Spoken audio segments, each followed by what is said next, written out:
She was forced to marry her sister's blind millionaire fiancé. He thought she was the woman he'd been promised to, until he saw her face and everything unraveled. Hello, viewer. Thanks for joining us. Leave a like and share your thoughts in the comments along with the city you're watching from. Now let's continue with the story. Helen Morgan, age 32, stood by the front window of her family's bookstore, pages and memories, listening to the steady patter of rain against the glass. Outside, autumn in Chicago had settled in, the overcast sky reflecting the dull ache in her heart. She smoothed a strand of her light brown hair, which she wore pinned in a messy bun, tucking it behind one ear while her reflection stared back at her. It was a reflection she'd grown used to ignoring. A faded photograph taped to the corner of the mirror caught her eye, one of her twin sister, Rachel, same green eyes and similar facial structure. But that was where the commonalities ended. Rachel's long, perfectly styled hair and poised expression contrasted painfully with Helen's plain features. A faint scar on Helen's right chin, barely noticeable unless you looked closely, reminded her of the time she fell off her bike at age 10. Her mother had fussed over Rachel's sprained wrist that day, leaving Helen's scraped chin an afterthought. That memory still stung. Helen tore her gaze from the mirror and turned toward the bookshelves, inhaling the comforting smell of old pages and polished wood. The bookstore was small, with slanted floors that creaked in places. Still, it felt like home. More so than the grand Morgan residence in Lake Forest. She'd invested years quietly organizing shelves, researching antique copies, and talking to regulars who appreciated the store's warmth. Nobody else in her family seemed to notice the value of her efforts. They treated the shop as a minor relic of a simpler time. Her cell phone buzzed on the cluttered oak counter. The screen displayed Mom, which meant another conversation about Rachel's upcoming wedding. Helen braced herself and answered. "Oh, Helen," came Evelyn Morgan's breathy voice. "The rehearsal dinner is next week, and I need to confirm the floral arrangements. I'm so swamped. You know, dear, Rachel's wedding is the event of the season." Helen pressed the phone closer, hearing more excitement in her mother's tone than she'd ever recalled for her own milestones. "What can I do to help?" she offered softly, mentally preparing for a barrage of tasks. Evelyn rattled on about centerpieces, a potential feature in a local bridal magazine, and the VIP guest list. She never once asked how Helen was doing or whether the store was managing its finances. Finally, Evelyn concluded with, "Just be there on time, dear, and please wear something flattering." When the call ended, Helen exhaled. The hush of the bookstore returned, broken only by the shuffle of her footsteps. She retrieved a stack of rare volumes she'd been cataloguing, antique novels that nobody else in her family cared about. Running her finger across the worn spines, she thought about how Rachel would never touch them, too busy with glamorous pursuits and her life as a lifestyle influencer. Helen placed one of the books carefully on a display table, reminding herself that her skill with rare collectibles brought in a modest but steady income. Suddenly, an envelope with official lettering caught her eye. Past due, final notice. It was addressed to Evelyn Morgan but mistakenly delivered to the bookstore. Frowning, Helen tore it open, her breath quickening when she saw the overdue amount. The family's finances were more precarious than anyone let on. She realized that this wedding, so grand and over the top, might be more than a celebration. It could be a lifeline. Late that evening, Helen settled into the worn leather armchair in her tiny upstairs apartment. The overhead lamp cast a yellow glow against stacks of books lining every wall. She could almost forget the outside world in this snug cocoon. Almost. But her thoughts spun with concern. The mortgage letter indicated real trouble, yet no one had breathed a word to her. Just as she was about to shut her eyes, her phone buzzed. The screen showed Rachel, and a jolt of unease rippled through her. She picked up, but all she heard was her sister's shaky breath. "Helen, I need—" Rachel's voice trembled. Then the line went dead, heart pounding. Helen tried calling back, but it went straight to voicemail. A feeling of dread settled in her stomach. Rachel always exuded confidence. For her to sound panicked meant something was gravely wrong. Helen's thoughts spiraled.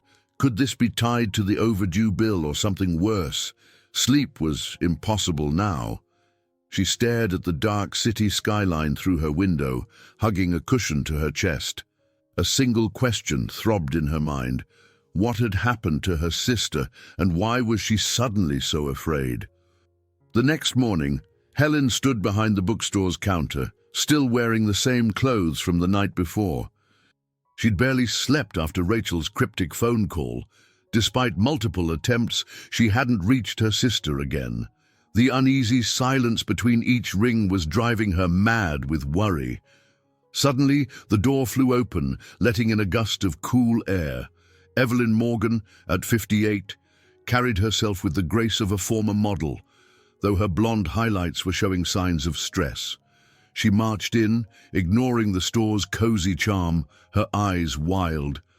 "Helen," she gasped. "She's gone." Helen's heart dropped. "Who's gone? Mom, calm down." "Rachel," Evelyn said, voice shaking. "She disappeared last night, left her room at our house in Lake Forest empty. The wedding is in a few days, and I can't find her anywhere." Helen's mind spun. She remembered the brief, desperate call from Rachel. Something big must have driven her to leave. "Did she say anything to you at all?" Helen asked, stepping around the counter and gripping her mother's trembling arm. Evelyn shook her head, tears forming behind impeccably applied mascara. "Nothing, dear. Just a note pinned to the duvet. I can't do this. I'm sorry." Then she vanished. The wedding dress is still there. Everything else is gone. Helen couldn't quell the wave of panic that crashed over her. However complicated their relationship, Rachel was her twin. "Have you checked with her friends? Maybe she just—" Evelyn let out a bitter laugh. "We've called everyone we can think of. Her stylist, her manager, her influencer buddies. No one has a clue. Robert is at home, freaking out about the finances." Her mother's voice caught. "He keeps mumbling we're doomed if this wedding doesn't happen." Helen swallowed hard, recalling the overdue bill she'd seen. So it was true. The Morgan family stood on the brink of ruin.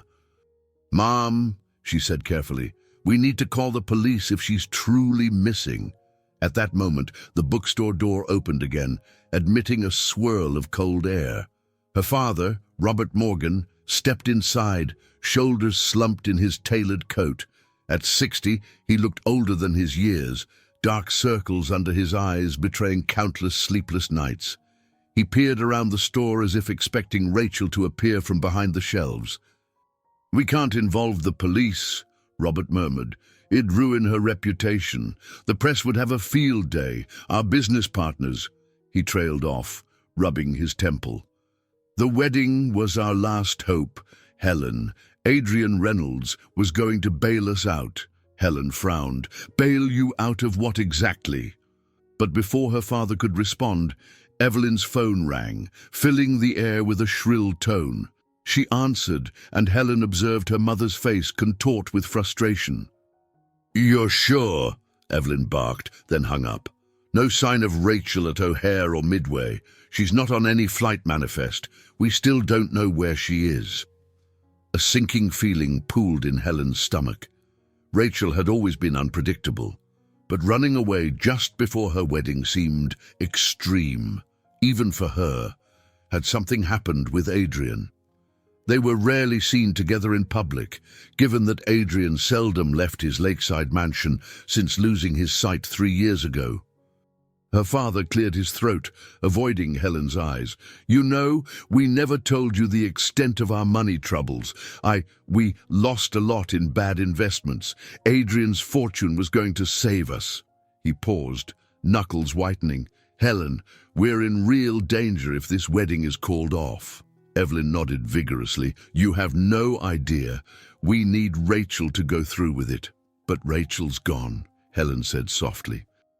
She tried to imagine the conversation that would occur if they did locate her, Rachel, forced to marry for financial reasons, while Adrian remained unaware of the chaos. Before Helen could utter another word, her mother seized her wrist with surprising strength. You look exactly like her, Evelyn said, eyes glinting with a desperate light. You could step in, just temporarily, until we find her. Adrian's blind, for heaven's sake. He won't see the difference. Helen froze, a wave of horror washing over her. It was unthinkable, fraudulent, cruel to Adrian, and yet, from the fear in her mother's voice, she knew they were truly desperate. Her father swallowed hard, his gaze pleading, Please, if we can't locate Rachel in time, we need you to stand in, just so the ceremony goes on. It'll save this family, Helen. She backed away, her mind reeling. Rachel had vanished, leaving everyone in tatters. Helen's parents were begging her to do the impossible. And somewhere, the reclusive Adrian Reynolds waited, blind to the storm that was about to sweep him under. Helen paced the cramped back office of pages and memories, trying to steady her breath. A single overhead bulb buzzed, casting harsh shadows on the walls cluttered with invoices and dusty shelves. Earlier that day, she'd fled her parents' pleas, needing space to process their outrageous suggestion, impersonate Rachel for the wedding. She still couldn't believe they'd asked her to commit such a deception. A gentle knock on the door startled her. It was her father, Robert, looking exhausted. He closed the door softly and leaned against it. Helen, I know this sounds insane, he began, his voice hushed, but we're desperate. Adrian's wealth is our only way out of the mess I created. She crossed her arms, feeling her pulse race. Dad, this is wrong on so many levels. We'd be lying to him, to everyone. How could you expect me to do that? He massaged his temples, eyes rimmed with red.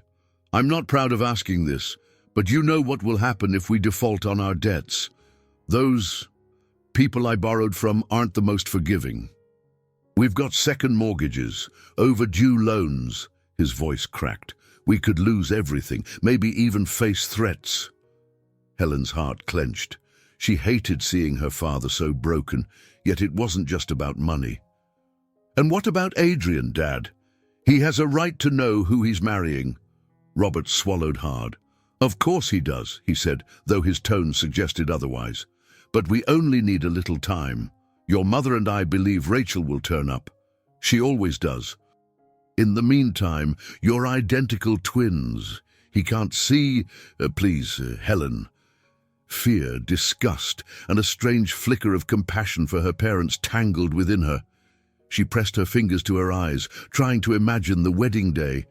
Adrian, presumably guided down the aisle with no idea that the bride at his side was not the woman he'd proposed to. Was that even the truth? She had no idea how deep Adrian's real feelings for Rachel went. As if reading her mind, Robert spoke again. Rachel never really spent much time with him since his accident. She's been busy with her influencer career. This might not even be so difficult to pull off. Helen looked away, nauseous. This is fraud. We have no choice, he insisted softly. It's either that or we're ruined.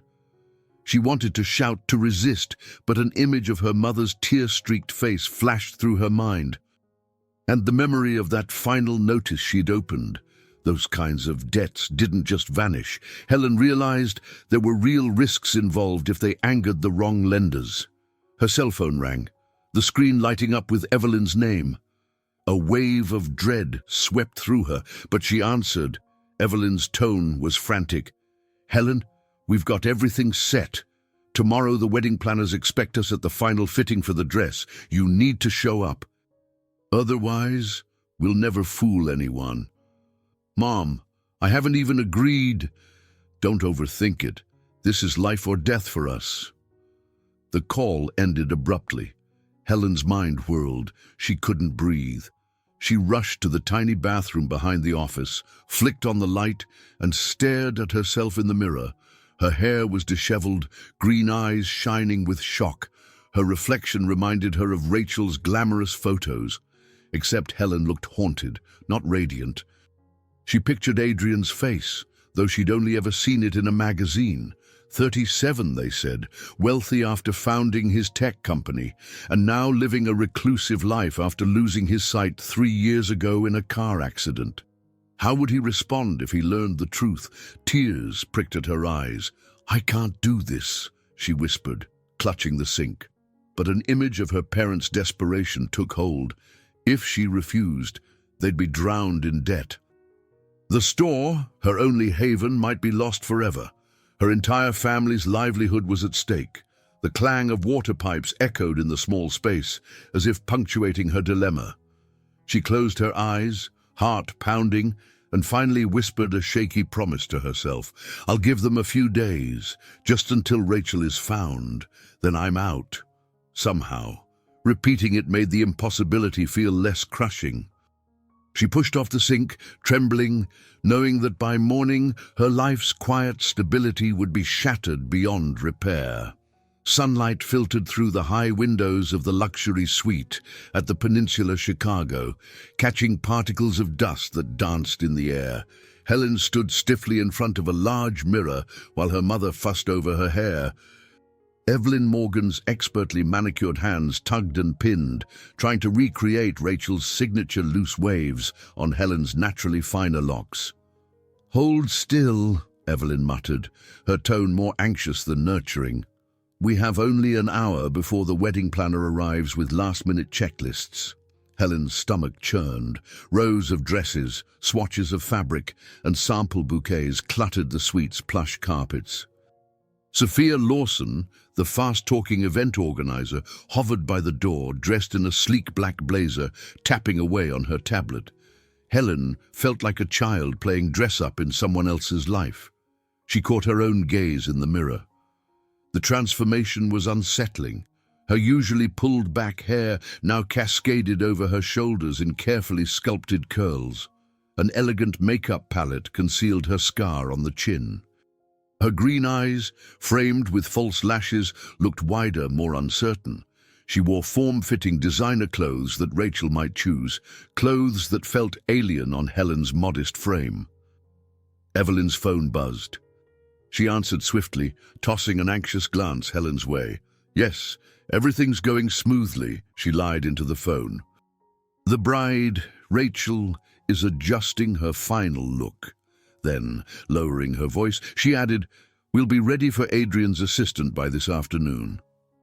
Helen's chest tightened at the thought of meeting Charlotte Winters, Adrian's long-term assistant, who apparently knew him better than anyone. Would Charlotte sense the deception right away?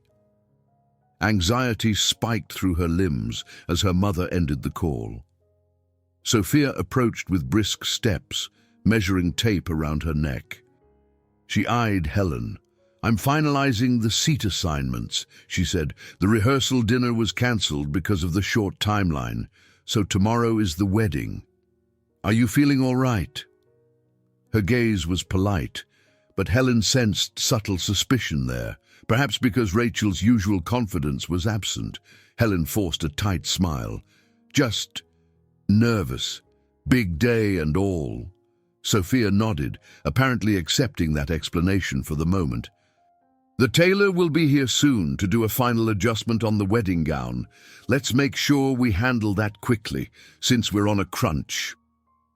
As Sophia swept away, Evelyn turned Helen around to face her. "Remember, dear, posture. Rachel stands taller." She nudged Helen's shoulders back. "And when you speak, try to sound more vibrant, like your sister." Helen's mind whirled with the instructions she'd been given. For days, she'd been drilled on Rachel's mannerisms, her intonation, the way she laughed. She felt like an actress with no script. "Mom, what if Adrian notices? He's blind, but he's not stupid. If he picks up on differences..." Evelyn's face hardened. "He won't, as long as you don't slip up. You look identical, and he's only heard Rachel's voice a few times since the accident." A flicker of guilt crossed her features. "Just get through the ceremony, the first few days. By then, we'll find Rachel. Everything will be back to normal." Normal. Helen almost laughed at the idea. She stepped back, brushing a hand over the satin of the half-open garment bag that contained Rachel's elaborate wedding gown. It was strapless, with intricate lace, more lavish than anything Helen would ever choose for herself. Her fingertips trembled against the delicate fabric. A knock sounded at the door. Margaret Chen, Rachel's longtime friend and stylist, appeared with a garment bag over her arm. Margaret, tall and chic with subtle tattoos, arched an eyebrow. "Hey, Rachel," she said, her voice flat. "We need to try this on you. I brought a backup veil too." Helen swallowed. One wrong word, and Margaret would see right through her. Carefully, she mustered Rachel's friendly tone. "Thanks, Mags. Let's get it done." Margaret blinked, studying her face.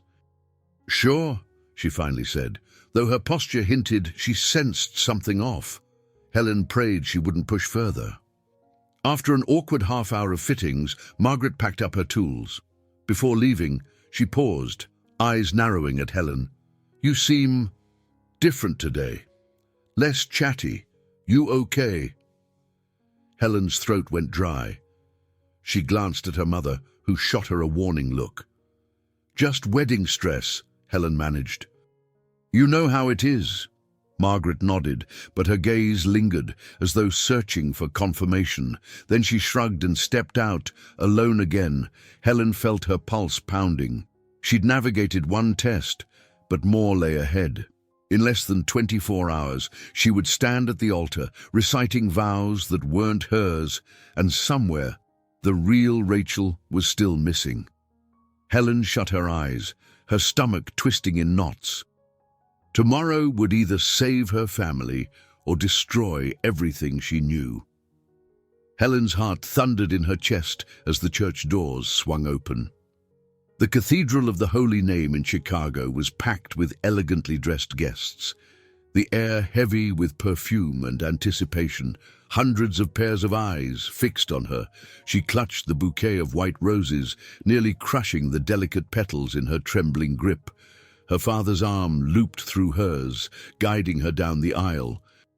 Robert Morgan looked composed in his tuxedo, yet she sensed his underlying fear. With each step, Helen felt waves of panic. "I am about to marry a man who thinks I'm someone else." The early morning had been a haze of final touches, makeup expertly applied, hair styled in the same flowing waves as Rachel's. Evelyn, near tears, repeatedly reminded Helen not to speak too softly, not to fidget. The wedding coordinator insisted on a precise schedule: the procession, the vows, the photographs. There was no room for second thoughts.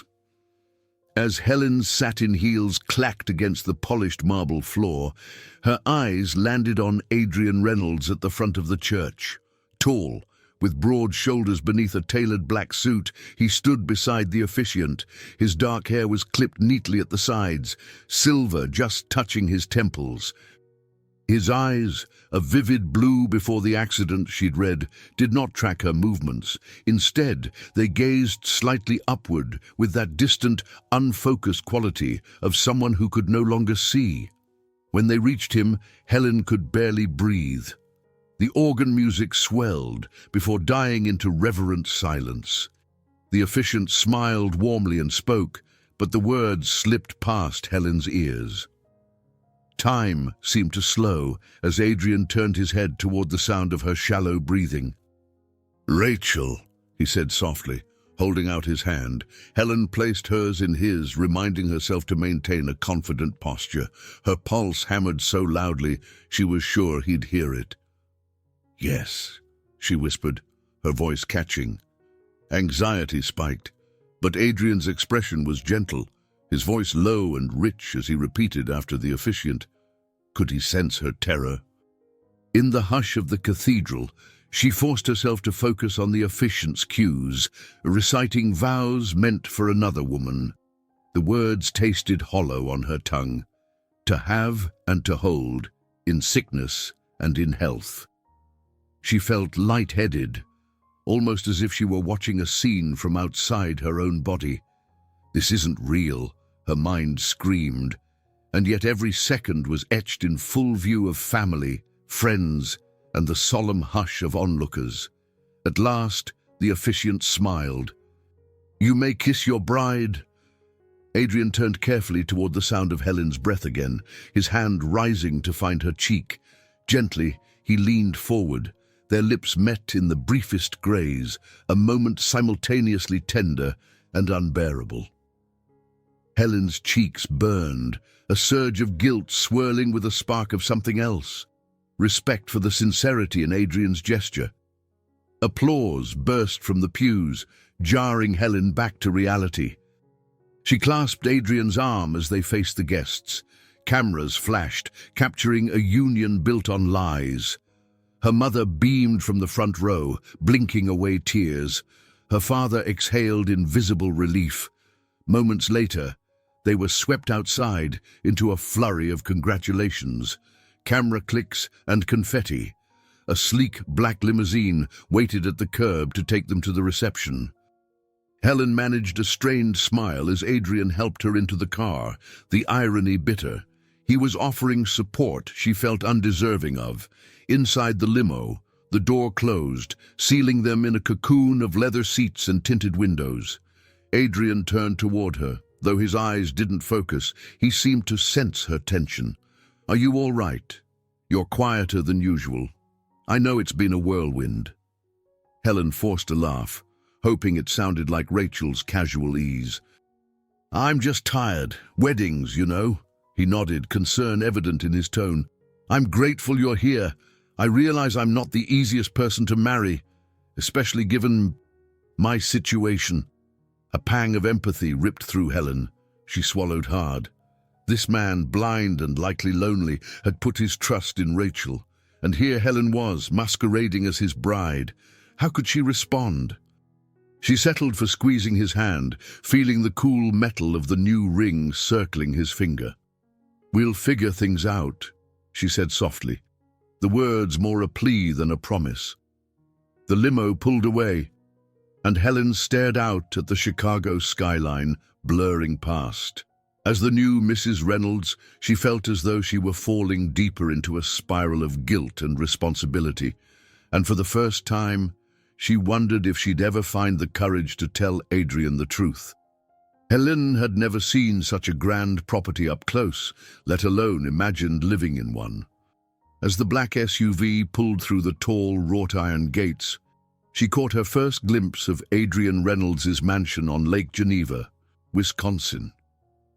Early evening light cast warm hues across the sprawling Victorian facade, its turreted rooflines and wraparound porches framed by ancient pines and meticulously trimmed hedges. The house seemed both regal and secluded, as though guarding its secrets behind the broad lake shimmering just beyond the manicured lawn. Charlotte Winters, Adrian's efficient assistant, met Helen at the foot of the sweeping front steps. With close-cropped grey hair and sharp eyes behind her glasses, Charlotte wore a calm professionalism that made Helen's stomach flutter with apprehension. Would Charlotte notice every slip of Helen's forced identity? "Welcome home, Mrs. Reynolds," Charlotte said, giving a polite nod. The words felt foreign, but Helen managed a slight smile. She tightened her grip on her small overnight bag, reminding herself she was here to help her family, if only until they found Rachel. Helen followed Charlotte through the grand foyer, where marble floors gleamed under soft chandelier light. She was acutely aware of Adrian by her side, guided by memory and habit. His steps were sure, though he trailed his hand lightly along the ornately carved banister. Small details spoke of the adjustments he'd made since losing his sight: discreet braille markings on doorknobs, extra handrails, and smart home technology throughout. Eleanor Simmons will show you around, Charlotte explained, pausing by a large oil painting of Adrian's ancestors. She's the house manager. If there's anything you need, please let her know. With that, Charlotte excused herself to attend to phone calls and schedules, leaving Helen feeling suddenly exposed in this palace that was supposed to be hers, except it wasn't. Adrian angled his head toward Helen. "I know it can be overwhelming," he said in his resonant voice. "When I bought this place years ago, I loved its grandeur. After the accident, I stayed because it's familiar and I appreciate the quiet by the lake. But I realize it's a lot." She forced a gentle laugh, remembering to speak in the slightly brighter tone that resembled Rachel's. "It's beautiful." Stepping aside, she tried to mask her discomfort. She'd grown up in privilege, but her parents' home in Lake Forest felt modest compared to this. Now, everything from the high ceilings to the thick Persian rugs exuded unspoken wealth. A sturdy woman with grey hair pulled into a tight bun appeared from a corridor. "Mrs. Reynolds, I'm Eleanor. We're so pleased to have you." Eleanor's wise brown eyes flicked over Helen with curiosity, but no outward suspicion. "Let me show you the library, then the dining room. Dinner will be served shortly." At the mention of a library, Helen perked up. Books had always been her sanctuary. She followed Eleanor into a spacious room with floor-to-ceiling shelves accessed by a rolling ladder. The sweet tang of aged paper and leather bindings welcomed her like an old friend. This was one of Mr. Reynolds's favorite spaces before... Eleanor trailed off, nodding respectfully to Adrian's condition. "He still keeps his collection, though we've added audiobooks and braille volumes."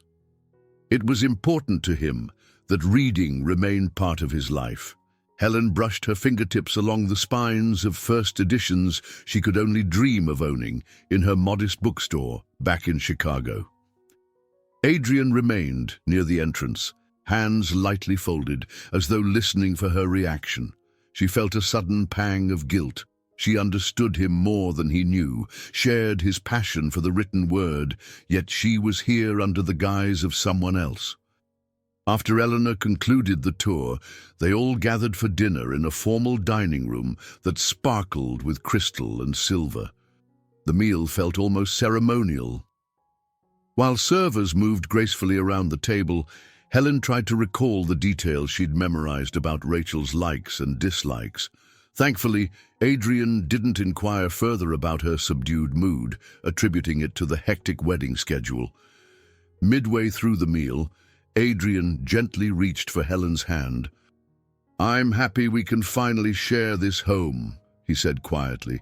"I hope you'll grow to love it here. I want it to feel like our place." Helen forced a soft smile. "I'm sure I will," she replied, voice tight with uncertainty. The mansion might be breathtaking, but to her it still felt like a stage set for a charade. As the night deepened outside, she wondered how long she could keep lying to this man who seemed so ready to trust her. Helen awoke early the next morning, the pale dawn light filtering through heavy drapes in the lavish bedroom she now shared with Adrian.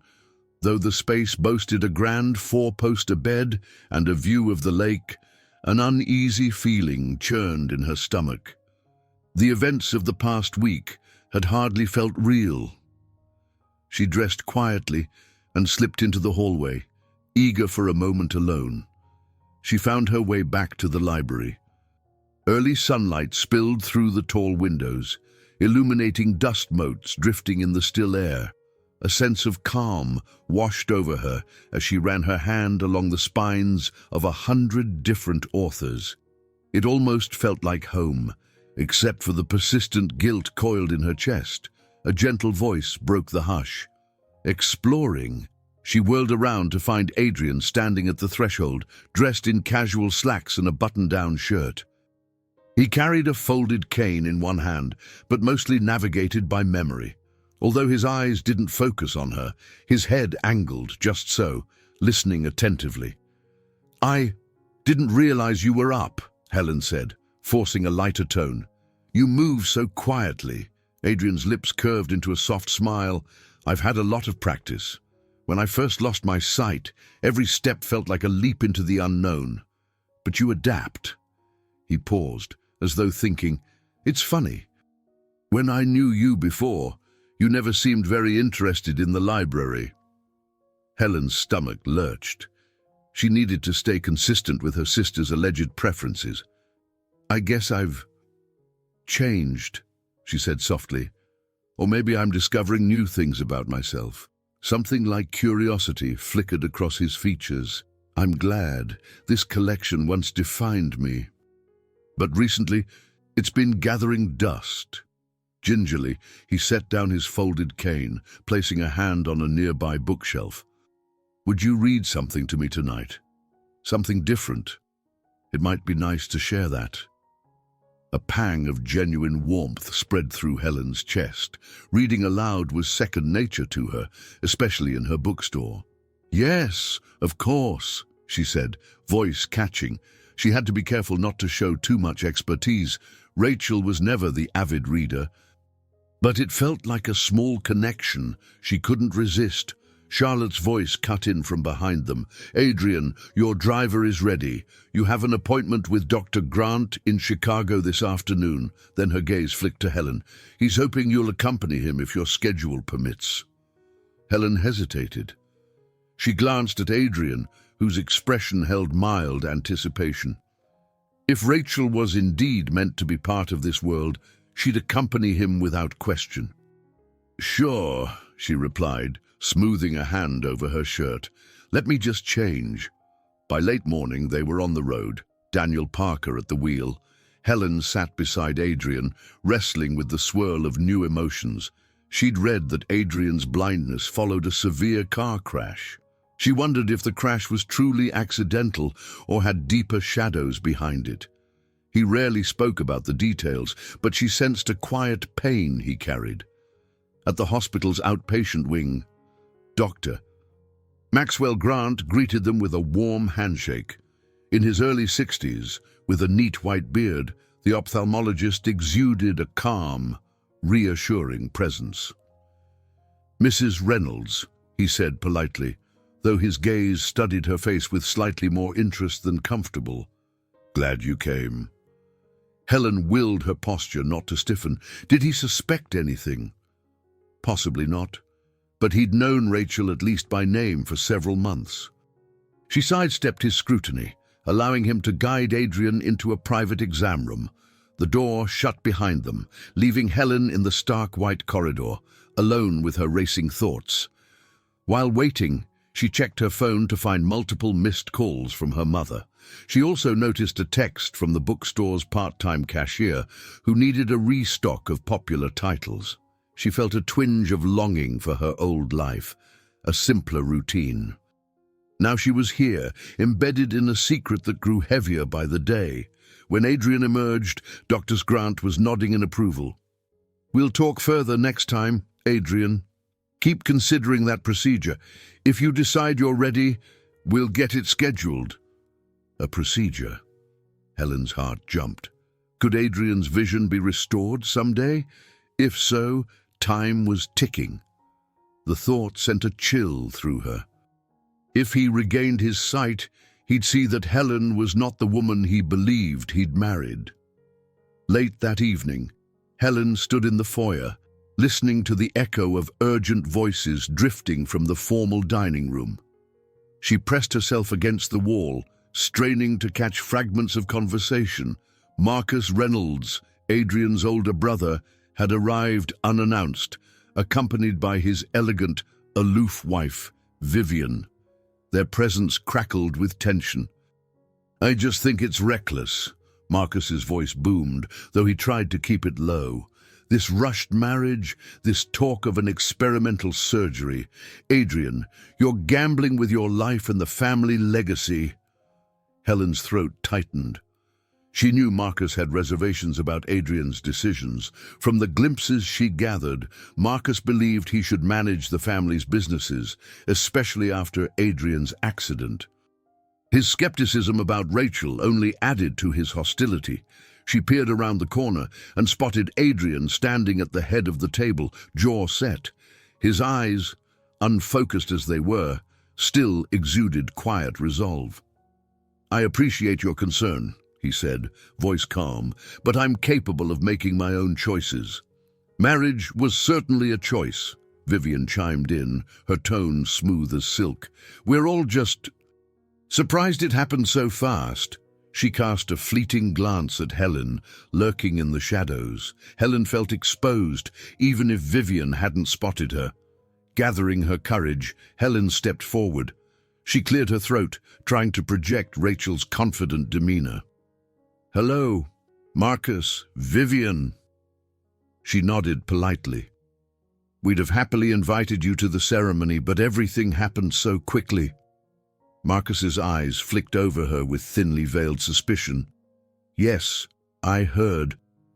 A whirlwind romance, especially after so many months of little contact." He let the observation hang in the air. Helen forced a gracious smile. "Things change. Adrian and I reconnected, and we realized we didn't want to wait." It felt like reciting a script. She prayed Adrian would confirm the story. He rested a hand lightly on Helen's shoulder, a gentle, supportive gesture. "It might seem sudden to you, Marcus, but I've never been more certain of anything." For a moment, Helen found herself moved by Adrian's sincere words, even though they weren't truly meant for her. The guilt gnawed at her heart all over again. They settled into an uneasy dinner. Marcus asked pointed questions about Rachel's recent activities, her influencer collaborations, her time in Chicago, and Helen did her best to respond vaguely. Vivian offered icy smiles and half-hearted compliments on the meal, clearly more interested in dissecting the new Mrs. Reynolds with every glance. When the tense dinner finally ended, Adrian guided Helen out to the back terrace.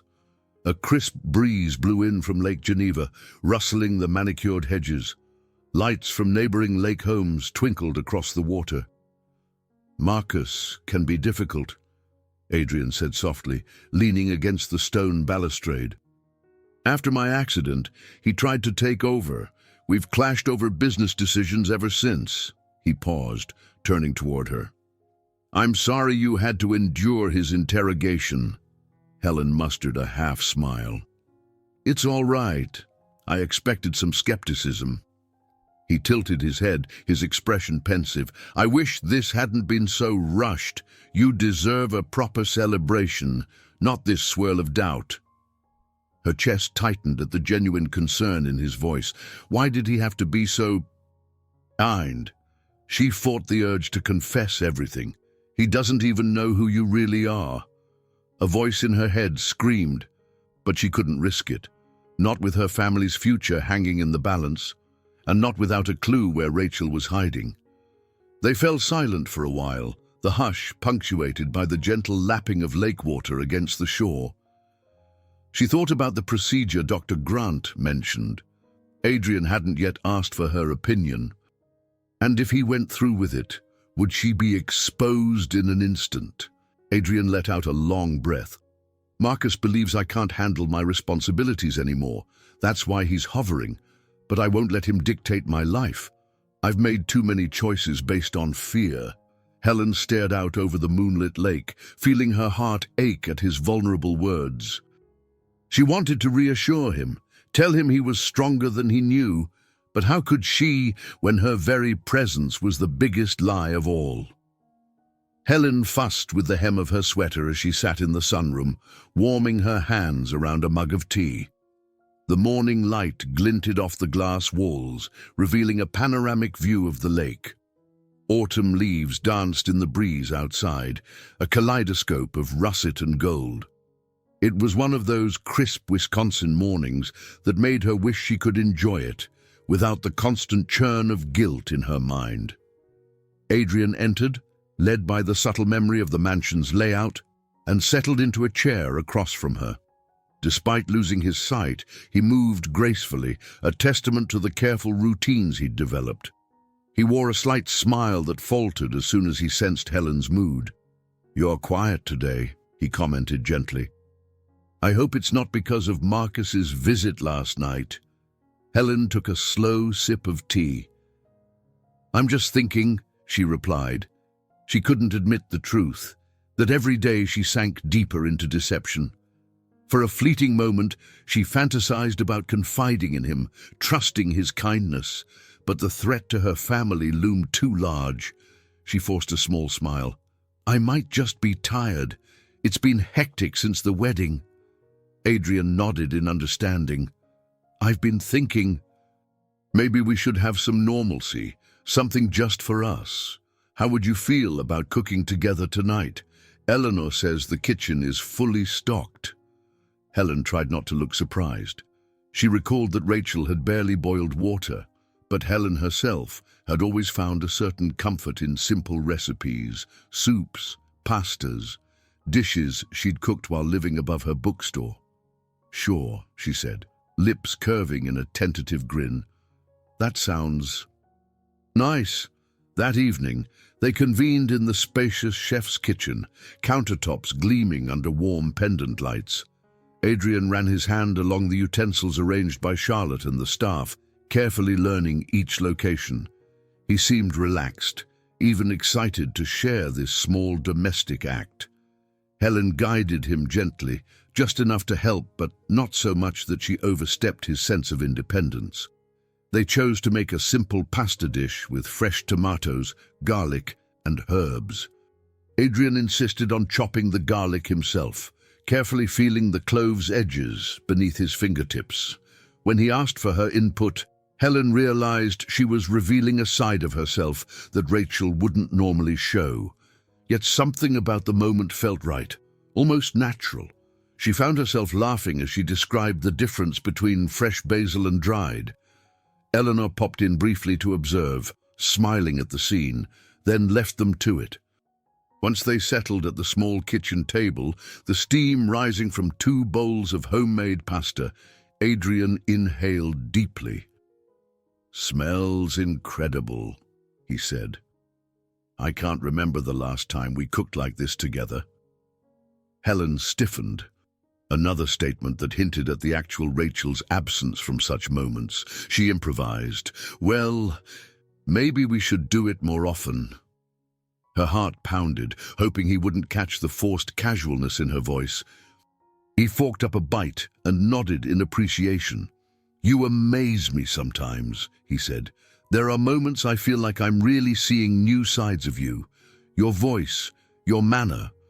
There's a warmth I didn't notice before." Setting down his fork, he reached for her hand across the table. "I'm grateful for it."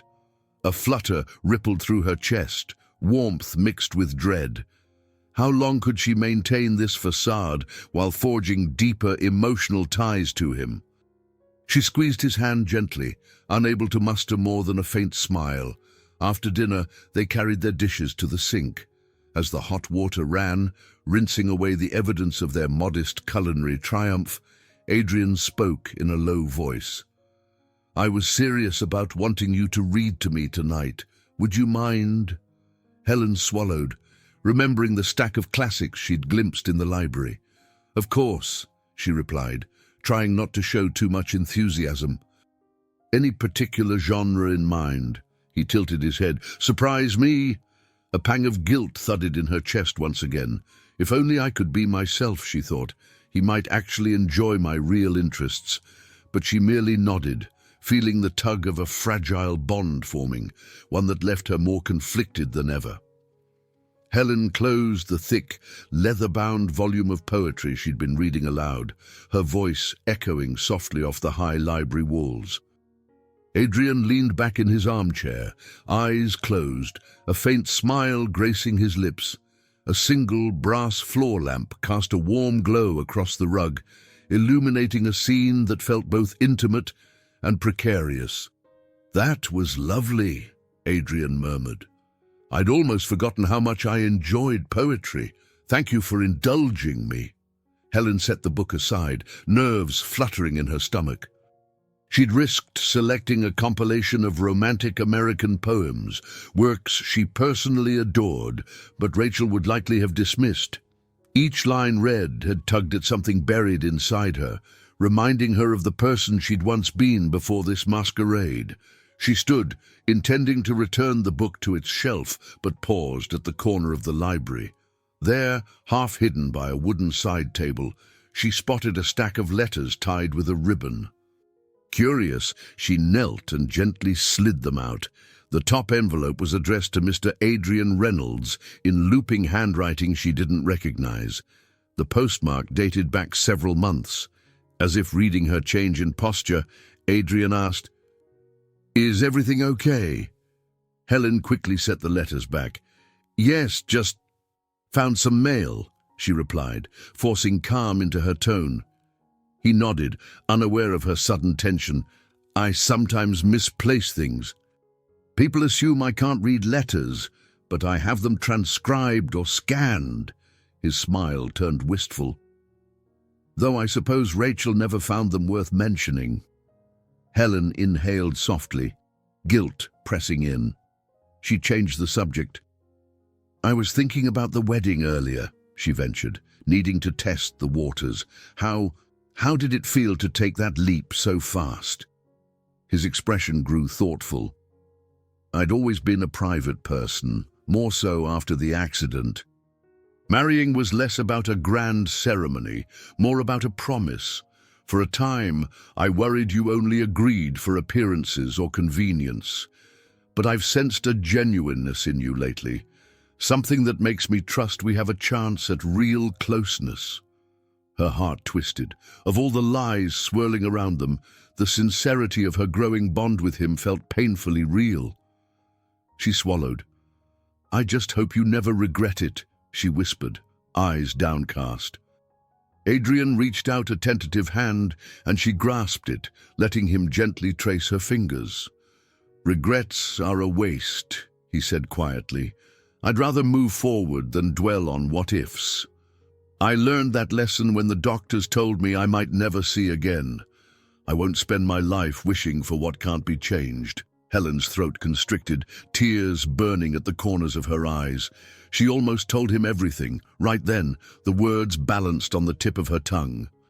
But fear seized her, fear of his reaction, of her family's ruin, of the heartbreak sure to follow. The phone on the end table rang, fracturing the moment. Helen rose to answer it, relieved and disappointed at once. "Hello?" A familiar voice crackled on the line. Her mother, Evelyn. "Helen, we still have no sign of Rachel. I'm trying to keep the creditors at bay, but your father's debts, they're getting worse." Helen's grip tightened on the receiver. "Mom, can't we talk about this later?" she hissed, glancing at Adrian, who sat placidly across the room. "I'm in the library with him now." Evelyn's voice turned urgent. "When are you going to discuss Adrian's finances? We need that transfer to clear soon. We can't stall forever." Helen's stomach lurched. She hung up swiftly, her heart pounding. It felt as though every day she existed in two worlds, one in which she was forging a tentative, unexpected bond with Adrian, and another where she had to maintain this elaborate fraud to save her parents from financial disaster. Returning to him, she tried to calm the tremor in her voice. "I'm sorry. That was our mother." She nearly tripped over the words. "She can be overbearing." Adrian offered a sympathetic nod, sensing her tension. "Sounds like a family issue. If there's something troubling you, I hope you'll share it when you're ready." Helen forced a shaky smile, the weight of her secret growing heavier by the second. "I will," she promised, a half-truth that echoed in the quiet library. But when, she wondered, and how much damage would be done by then?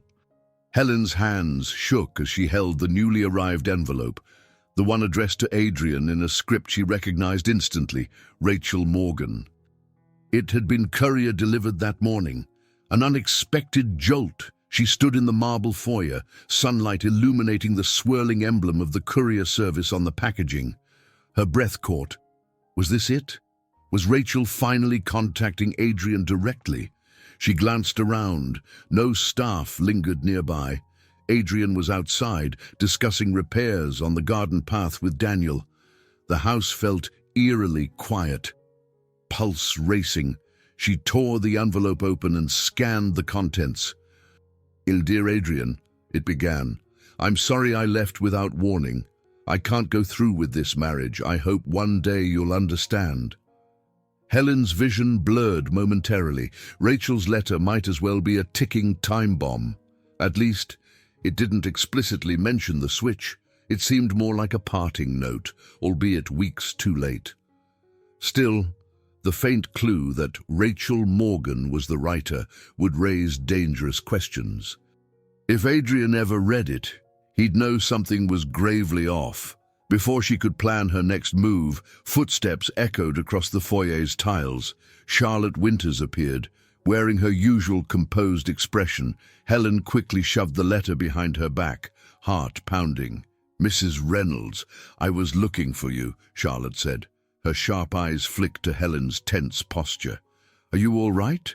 Helen forced a smile, though her stomach twisted. "Just sorting through some mail." Her voice cracked slightly. She hoped Charlotte hadn't noticed the letter's distinctive script. Seemingly dismissing the subject, Charlotte extended a folder.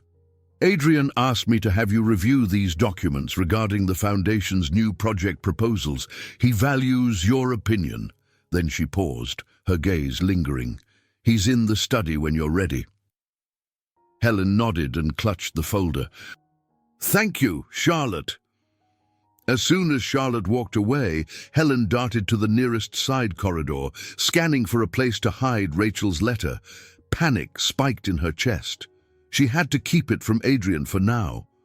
Without a second thought, she hurried to a nearby fireplace in an unused sitting room. She lit a match with shaking hands, setting the letter aflame. The edges curled as the fire consumed Rachel's words, turning them to ash. Helen watched with a swirl of guilt and relief. "I have to keep the secret intact until I figure out what to do." She rushed to find Adrian in his study, the letter's final embers still searing her conscience. He sat behind a mahogany desk, brows knitted as he listened to a financial report on speakerphone. The space smelled faintly of leather and old books, the walls lined with thick tomes. He ended the call with a polite but firm tone. "Ah, there you are," he said, turning toward her. "I was hoping you'd come. Charlotte mentioned she gave you the proposals. The Foundation is planning to expand accessible reading programs for visually impaired students." A touch of excitement lit his voice. "I'd love your input." Helen's grip on the folder tightened. She forced herself to walk closer, setting it on the desk. Inside, she found outlines for literacy initiatives, budgets, potential partnerships. The sincerity of it all squeezed her heart. Here was Adrian, forging a path to help people like him adapt to life without sight. While she maintained a facade, she sank into the chair opposite him.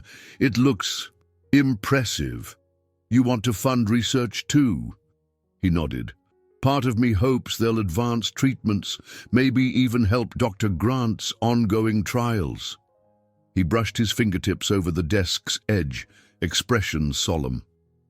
"I've given serious thought to that surgery. If it succeeds, I might regain partial vision. I could see shapes, colors, maybe your face." A delicate pause. "Would that scare you?" Helen's breath caught. Yes, it petrified her. If he could see, the hoax would crumble. But she couldn't show her terror. She gently reached for his hand, feeling calluses from where he'd once gripped the steering wheel that fateful night.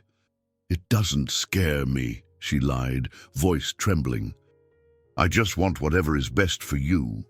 His face softened at what he must have interpreted as support. "Thank you. It means more than you know." Helen fought back tears. Moments ago, She'd burned evidence that revealed the truth he deserved. She squeezed his hand, whispering, "I hope you'll always believe in us," even as she wondered if she could ever gather the courage to come clean. In that silent study, with the letter's ashes still fresh, Helen faced the growing dread that time was running out on her carefully constructed illusion. The clicking of heels on polished marble echoed through the lobby of the Chicago Hilton, where a grand banner read, "Reynolds Foundation Gala, Vision for the Future." Helen stood beside Adrian, her heart thrumming at the spectacle around them. Guests dressed in glittering gowns and tuxedos laughed and mingled, while staff in crisp uniforms guided them toward the enormous ballroom. Gold and white decorations, crystal chandeliers, and towering floral arrangements lent the night a dreamlike quality. Helen adjusted the delicate silver mask perched on her face. Her mother, Evelyn, had insisted that she and Adrian arrive in style, fitting the night's theme of a masquerade. The irony was not lost on Helen. She was living a lie, and now literally wearing a mask, surrounded by people who believed she was Rachel. Beside her, Adrian wore a sleek black suit and a more subtle eye mask that rested lightly atop his cheekbones. Though he couldn't see the swirling colors of the crowd, his expression was alert. The hush in his body language betrayed nerves he tried to hide. "I've never been fond of large crowds," he murmured, leaning closer to Helen so she could hear him above the classical music wafting through the air. "But the foundation needs this fundraising boost. If we can expand our literacy programs and support Dr. Grant's work, it'll be worth the discomfort." Helen slipped her hand through his arm, her voice warm. "You're doing a wonderful thing tonight. People will see your commitment." The pang of guilt bit harder, knowing how much he believed in her support, even though she stood on borrowed ground. They stepped into the ballroom, a swirl of color and music enveloping them. Crystal chandeliers bathed the dance floor in soft light, while waiters threaded between guests, offering champagne and canapes. A small stage at the far end held a string quartet playing an upbeat waltz. The night felt magical, yet Helen's stomach twisted with the reminder that everything she was living could collapse at any moment.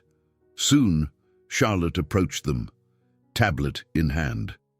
"Adrian, they're ready for you to make an opening statement whenever you feel comfortable," she announced, her eyes darting briefly to Helen. Charlotte remained courteous but reserved, as if she still couldn't fully reconcile the Rachel she saw now with the Rachel she once knew. Adrian nodded. "Let's get it over with."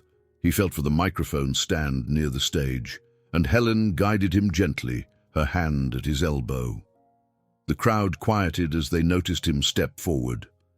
"Good evening," he began, voice resonating through the speakers. "I'm Adrian Reynolds, and I want to thank each and every one of you for supporting this cause so close to my heart. 3 years ago, I lost my sight. Since then, I've understood the challenges of navigating a world not always designed for people with visual impairments. Tonight's gala is about bridging that gap, about opening the door to literacy, education, and independence for those who can't read traditional books." Applause rippled through the crowd, and Helen felt tears prick at her eyes. Adrian's courage and sincerity moved her, even as her chest constricted with the knowledge that she stood beside him under false pretenses. He concluded with a nod of thanks, and the quartet resumed its gentle music. Helen guided Adrian off stage, where they were immediately congratulated by donors and socialites eager to shake his hand. Marcus and Vivian Reynolds joined them briefly. Marcus offered a stiff nod of approval, while Vivian wore a practiced social smile. Despite the surface pleasantries, Helen sensed the tensions simmering beneath. Throughout the evening, Helen wove through the crowd at Adrian's side, exchanging polite greetings and expressing gratitude on behalf of the foundation. A swirl of expensive perfume and chatter filled the ballroom. Here and there, she spotted familiar faces from society pages, politicians, celebrities, influential philanthropists. At every introduction, Helen forced herself to stay in character, reminding herself how Rachel would act. At one point, Olivia Blackwell, a striking woman from Adrian's past, approached, eyes glinting with curiosity. "Rachel," she greeted, letting the name linger as if testing its authenticity. "We must catch up soon. I have so many questions about your sudden disappearance from the public eye." Helen's stomach clenched, but she offered a bright smile. "I'd be delighted," she replied lightly, hoping Olivia wouldn't pursue it further. Adrian sensed the tension and drew Helen away, politely ending the exchange. Later, as the night wore on, Helen stepped onto a balcony overlooking the city lights. Leaning against the railing, she inhaled the crisp air, trying to steady her nerves. The mask felt stifling, both literally and figuratively. Adrian, who had excused himself to speak privately with a donor, wasn't at her side. For a moment, she was alone with her guilt and the knowledge that time was running out on her elaborate lie. The next morning, Helen paced the ornate bedroom she shared with Adrian in the Lake Geneva mansion. Sunlight streamed through tall windows, glinting off the carved headboard and painting stripes across the plush cream carpet. Her pulse thrummed with the after-effects of last night's gala. The burden of the secret grew with every event, every speech, every moment she spent close to Adrian. She sank onto an upholstered bench, phone in hand. Her mother's number flashed on the screen. Again. With a shaky breath, she pressed answer. "Helen," Evelyn began in a clipped tone, "I've been trying to reach you. Any word on Rachel yet?" "No," Helen replied, feeling a hollow ache in her chest. "Mom, I'm doing everything I can to keep this ruse going, but I don't know how much longer," her mother cut in. "The wedding was only the start. We need that financial stability. Remember the debts. Have you spoken to Adrian about, well, helping us?" Helen clenched her jaw. "Mom, he's not an ATM. You can't expect me to just—" Evelyn's voice sharpened. "Helen, you have to. We're at the brink of bankruptcy. If we default on those loans, your father could face lawsuits, or worse. I don't think you understand how deep we're in." Tears pricked at Helen's eyes. "I do understand, but scamming him isn't the solution. If he finds out the truth, it'd be over for everyone." A sigh crackled through the line. "Look, you're already in the middle of this. If you care about saving us, about saving the store you love, then do what must be done. Convince him to provide the funds. We'll sort the rest once your sister returns." Evelyn hung up, leaving Helen's hand trembling around the phone. She wiped her eyes, forcing herself to steady. Adrian deserved honesty. He was a good man, a better man than her family gave him credit for.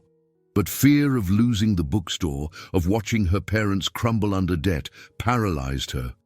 The question was, how long could she bear this weight? A knock at the door startled her. Adrian stood there, wearing a hesitant smile. "Everything all right? You've been quieter than usual." He slipped inside, resting a hand on the canopy post of the bed. The morning sunlight highlighted the fine lines near his eyes, lines that told stories of past struggles and a resolute spirit. Helen cleared her throat. "Just, family things." She tried not to appear too shaken. "Nothing to worry about." He tilted his head, concern etched into his features. "I can tell something's bothering you. If you ever want to share, I'm here." Guilt stormed through her anew. She longed to blurt out the entire deception, to beg for forgiveness. But that would shatter everything. Unable to hold his gaze, she changed the subject. "How are you feeling after the gala? It was quite a night." He exhaled a soft laugh. "Exhausted, honestly. I appreciate the support, but big crowds and constant chatter can be overwhelming for me now. Still, seeing so many people invest in the foundation, it's worth it." Helen's chest squeezed. You did wonderfully. You're making a real difference." He gave a small shrug, stepping closer until she could see the flecks of grey at his temples. "I want to do more. Dr. Grant says the schedule for my potential surgery is wide open. I need to decide soon. The thought of seeing your face, it keeps me up at night, in a good way." Her heart hammered at the idea. With partial vision, he'd inevitably discover she wasn't who she claimed to be. She fought to keep her voice calm. There's time to think it through, right? It's a big decision." Adrian nodded. "Yes, but Dr. Grant says each month that passes can affect the likelihood of success. Nerve regeneration becomes less certain." Helen forced a tight smile, mind racing. "Whatever you decide, I'll be here." The words felt like a promise she wasn't sure she could keep. He reached out, gently tilting her chin so their eyes met. Though his gaze remained unfocused, the intensity of his closeness was undeniable. "I'm relieved to hear you say that," he murmured, fingers brushing softly along her scar, which the makeup no longer fully concealed. A tear threatened to slip from her eye. She swallowed hard. If only he could see how deeply she yearned to stop living a lie, and how terrified she was of the day he finally did. Helen was halfway down the grand staircase when the front doors of the mansion burst open. Her father's frantic voice echoed through the foyer. "Helen, where are you?" Stepping onto the last marble step, she saw Robert Morgan, his coat askew and face flushed. His hair, once meticulously styled, now hung in disarray, and the bags beneath his eyes looked darker than ever. Behind him stood a figure Helen never thought she'd see so soon. Rachel. Helen's throat went dry. Her twin sister looked disheveled, though still undeniably beautiful. She wore an oversized sweater and jeans, dark circles under her matching green eyes betraying sleepless nights. She clutched a small suitcase, nails chipped and face strained. It was a stark contrast to her glamorous, perfectly curated social media persona. Helen approached slowly. "Rachel, I can't believe you're here." Rachel's lips pressed into a tight line. "Believe it," she replied, her tone clipped but shaky. Her gaze darted past Helen, scanning the mansion's high ceilings, the ornate decor. Then her eyes landed on the ring glinting on Helen's left hand, and her expression hardened. "So it's true," she whispered. "They really made you marry him in my place." Robert cleared his throat. "We didn't make her do anything. She stepped in to protect the family." Helen bristled, knowing her father's statement was only half true. "Why are you back?" she asked, voice trembling. "You vanished without explanation." Rachel exhaled sharply. "I had my reasons. I was never in love with Adrian. I barely knew him. I couldn't just tie my life to someone She shook her head. "But now, I have no choice. I need money, and apparently Dad does too. So if we're going to fix this, we need to figure something out. Adrian can't keep living with a fake wife. That's insane." Helen's heart pounded. She dreaded Rachel's return, yet part of her was relieved not to carry the burden alone. But if Rachel planned to reclaim her fiancé, how would that even work? Adrian believed he was already married. "You can't just waltz back in and announce you're the real Rachel," Helen whispered, horrified. At that moment, Adrian's voice resonated from the top of the staircase, making them all freeze. "Is something going on down there?" He carefully descended, guided by the railing, confusion drawing lines on his brow. "Robert, I didn't realize you were visiting." Then he paused, as though sensing another presence. "Who else is here?" Panic shot through Helen. She rushed up a few steps to intercept Adrian, placing her hands gently on his forearms. "We have a visitor," she managed, her voice unsteady. Out of the corner of her eye, she saw Rachel step backward, pressing herself against the wall. Robert looked equally panicked, not wanting to expose the truth outright. Rachel's expression flickered with indecision, and for once, she seemed genuinely shaken. Helen motioned for her father to get Rachel out of sight. Robert hurriedly ushered her into the study, closing the door behind them. Helen forced a bright smile, leading Adrian the rest of the way down. "Dad just arrived," she said, carefully choosing her words. "We're discussing some urgent family matters." Adrian's face softened with concern. "Is everything all right? Did your father come to ask about money again?" The question seared Helen with guilt. "It's complicated," she mumbled, guiding him toward the sitting room. "We'll handle it. Maybe you should go rest while we sort this out." He hesitated, sensing her anxiety. "Helen, I can tell something's wrong. Talk to me." Helen's eyes welled. She wanted to spill everything, that her sister had returned, that the entire marriage was a sham, but the house staff might overhear, and Rachel was just steps away. She forced composure. "Let us figure out the details first." "I promise I'll fill you in as soon as we know more." Adrian nodded slowly, though uncertainty shadowed his features. "All right," he murmured, letting her guide him to a quiet area of the house where he could wait. "But don't keep me in the dark too long." Helen watched him go, feeling torn in two. Rachel was back, demanding her place. Adrian was on the brink of discovering everything, and her father's desperation was at an all-time high. Leaning against the wall, she forced a breath. The deception that once felt merely terrifying now felt lethal, poised to destroy everything in its path. An hour later, Helen shut the study door, leaving Adrian in the sitting room and bracing herself for the confrontation with Rachel.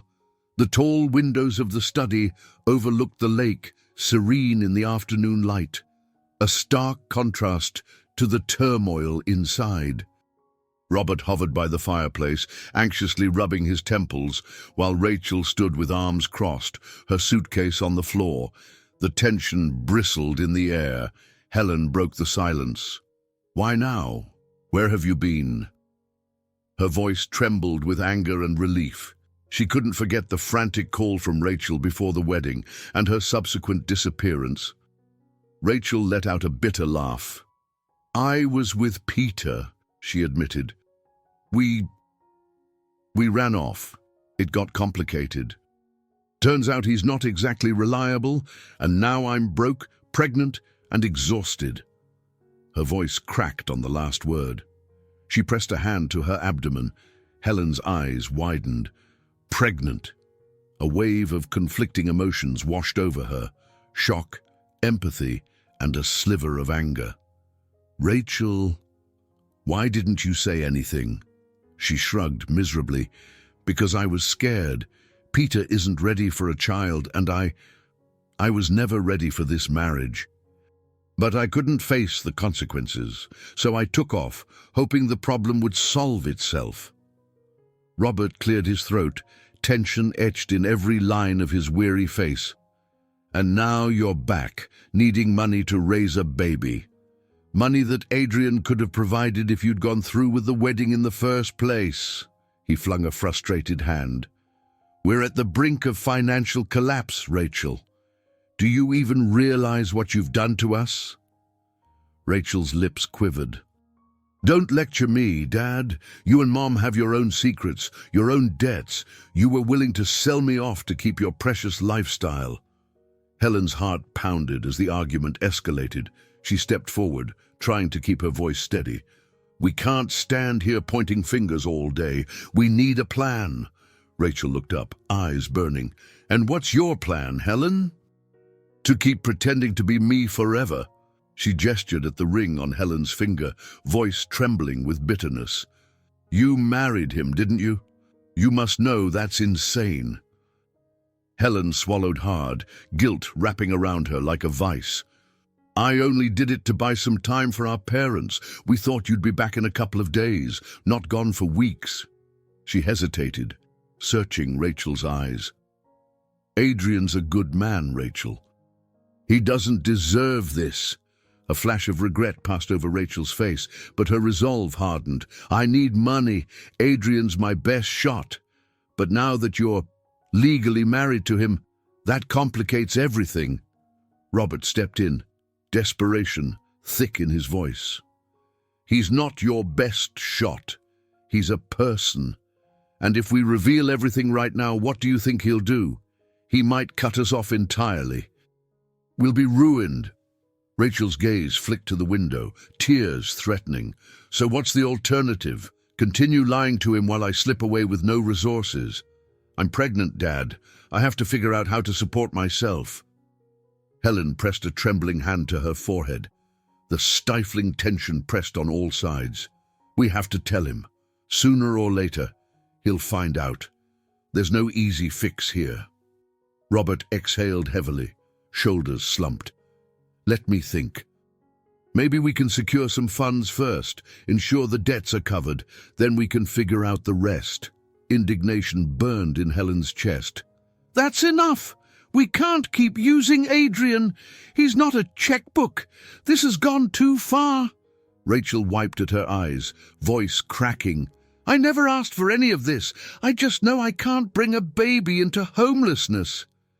Helen's heart twisted at her sister's vulnerability. Silence thickened. Finally, Robert spoke. We're out of time. The lenders are threatening legal action. If Adrian doesn't make a major transfer soon, your mother and I could lose the house and the bookstore might close. His gaze dropped. Helen, please, convince Adrian to invest or loan us the money under some pretense. Once we're safe, we'll figure out how to come clean. Helen wavered, nauseated by the moral quagmire. She turned to Rachel, voice soft. We'll get you help, but no more lies after this. One way or another, we have to tell Adrian the truth. Rachel looked away, hugging her arms around herself. The possibilities felt grim. Helen's heart pounded with dread, knowing the day of reckoning was near. If Adrian discovered the hoax on his own, the betrayal might be irreparable. And yet, how could she continue to betray a man who showed her nothing but trust? Night fell over Lake Geneva like a velvet curtain, wrapping the mansion in deep shadows. A storm threatened in the distance, lightning flickering along the horizon. Helen sat alone in a small upstairs lounge, a single lamp illuminating her pale face. The day's events had left her drained. Rachel was here, pregnant. Her father was pressing her to secure Adrian's financial help, and Adrian himself sensed something was amiss, but remained painfully in the dark. She picked up her phone and noticed new messages from the bookstore's cashier in Chicago, complaining about low stock and overdue utility bills. She realized with a jolt that the store, the one part of her life that felt truly her own, was also at risk. Her livelihood, her refuge, could vanish if her family sank deeper into debt. Footsteps sounded at the doorway. Adrian emerged from the dark corridor, guided by memory alone, wearing a simple t-shirt and sweatpants. I couldn't sleep, he admitted, voice low. I sensed you were awake too. May I come in? Helen nodded, then remembered he couldn't see it. Yes, please. She patted the cushion beside her. The soft murmur of thunder rolled in the distance. He settled carefully, the warmth of his shoulder brushing hers. Today was strange. Your father leaving so abruptly, you avoiding my questions. It feels like I'm missing a puzzle piece. Her stomach churned. She couldn't stand lying to him anymore.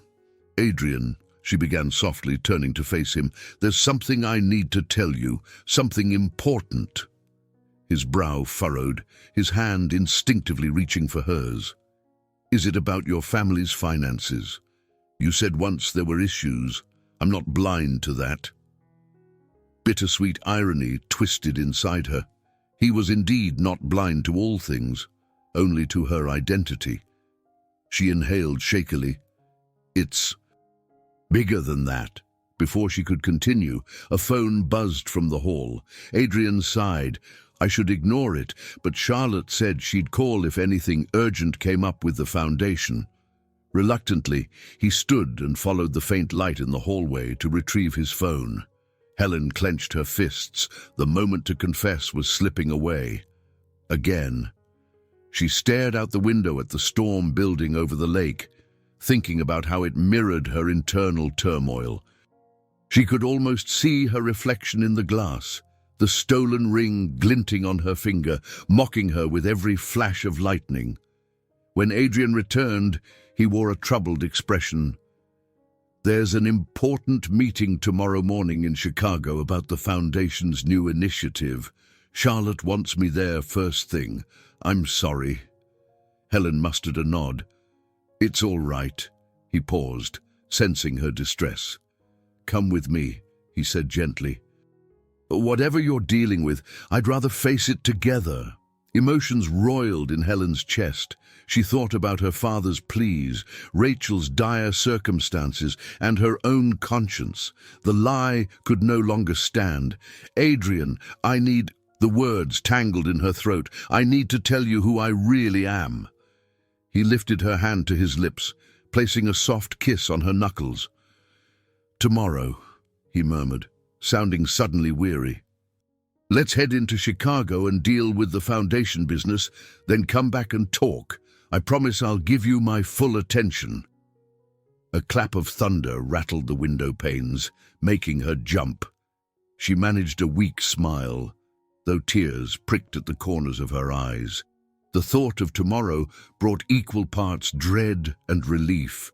If she didn't tell him soon, Rachel might corner him herself. Either way, the truth was hurtling toward them all like an inevitable storm.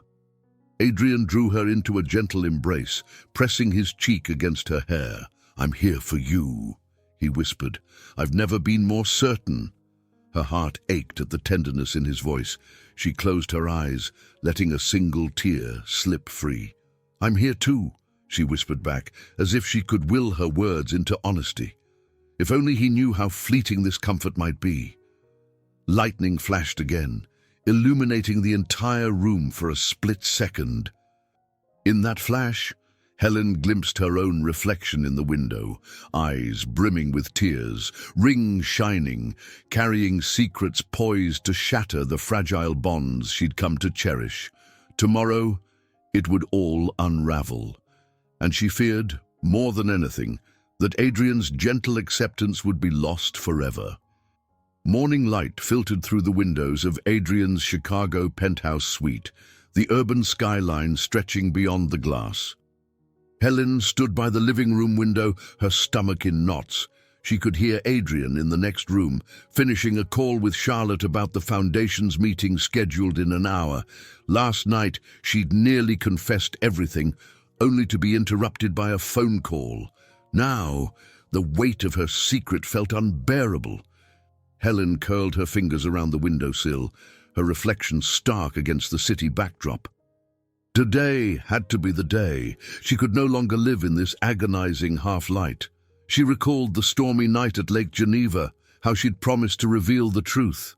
Maybe once the meeting was over, they could talk privately here in Chicago, away from the mansion and her family's intrusion. A door clicked, and Adrian stepped out. He wore a crisp navy suit, his hair combed neatly, yet tension pressed around his eyes. "Ready?" he asked, voice gentle. She swallowed. "Yes," she managed. "We'll go to the Foundation meeting, then we need to have a serious conversation. I have something to tell you." Adrian tilted his head slightly. "You sound nervous."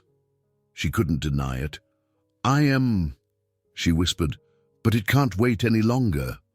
He nodded, a faint line creasing his brow.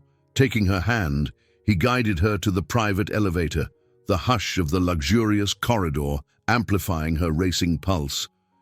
She forced her thoughts away from the looming confession and instead tried to focus on the meeting.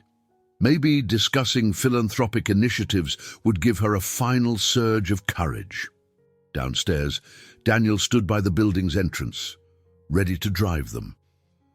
Helen noticed how Adrian squared his shoulders, as though bracing for battle. The drive passed in tense silence. She wanted to speak, but couldn't find the words to lighten the moment, especially knowing the storm of truth about to break. They arrived at a sleek high-rise where the foundation rented an entire floor. Inside, modern decor and large windows created an atmosphere of innovation and purpose. Staff members greeted Adrian with deference, and he responded with polite warmth. Helen followed, heart pounding. The conference room bustled with board members, researchers, and potential donors. Charts detailing expansions to the reading programs lined the walls. Helen did her best to concentrate on the presentations, but adrenaline thrummed in her veins.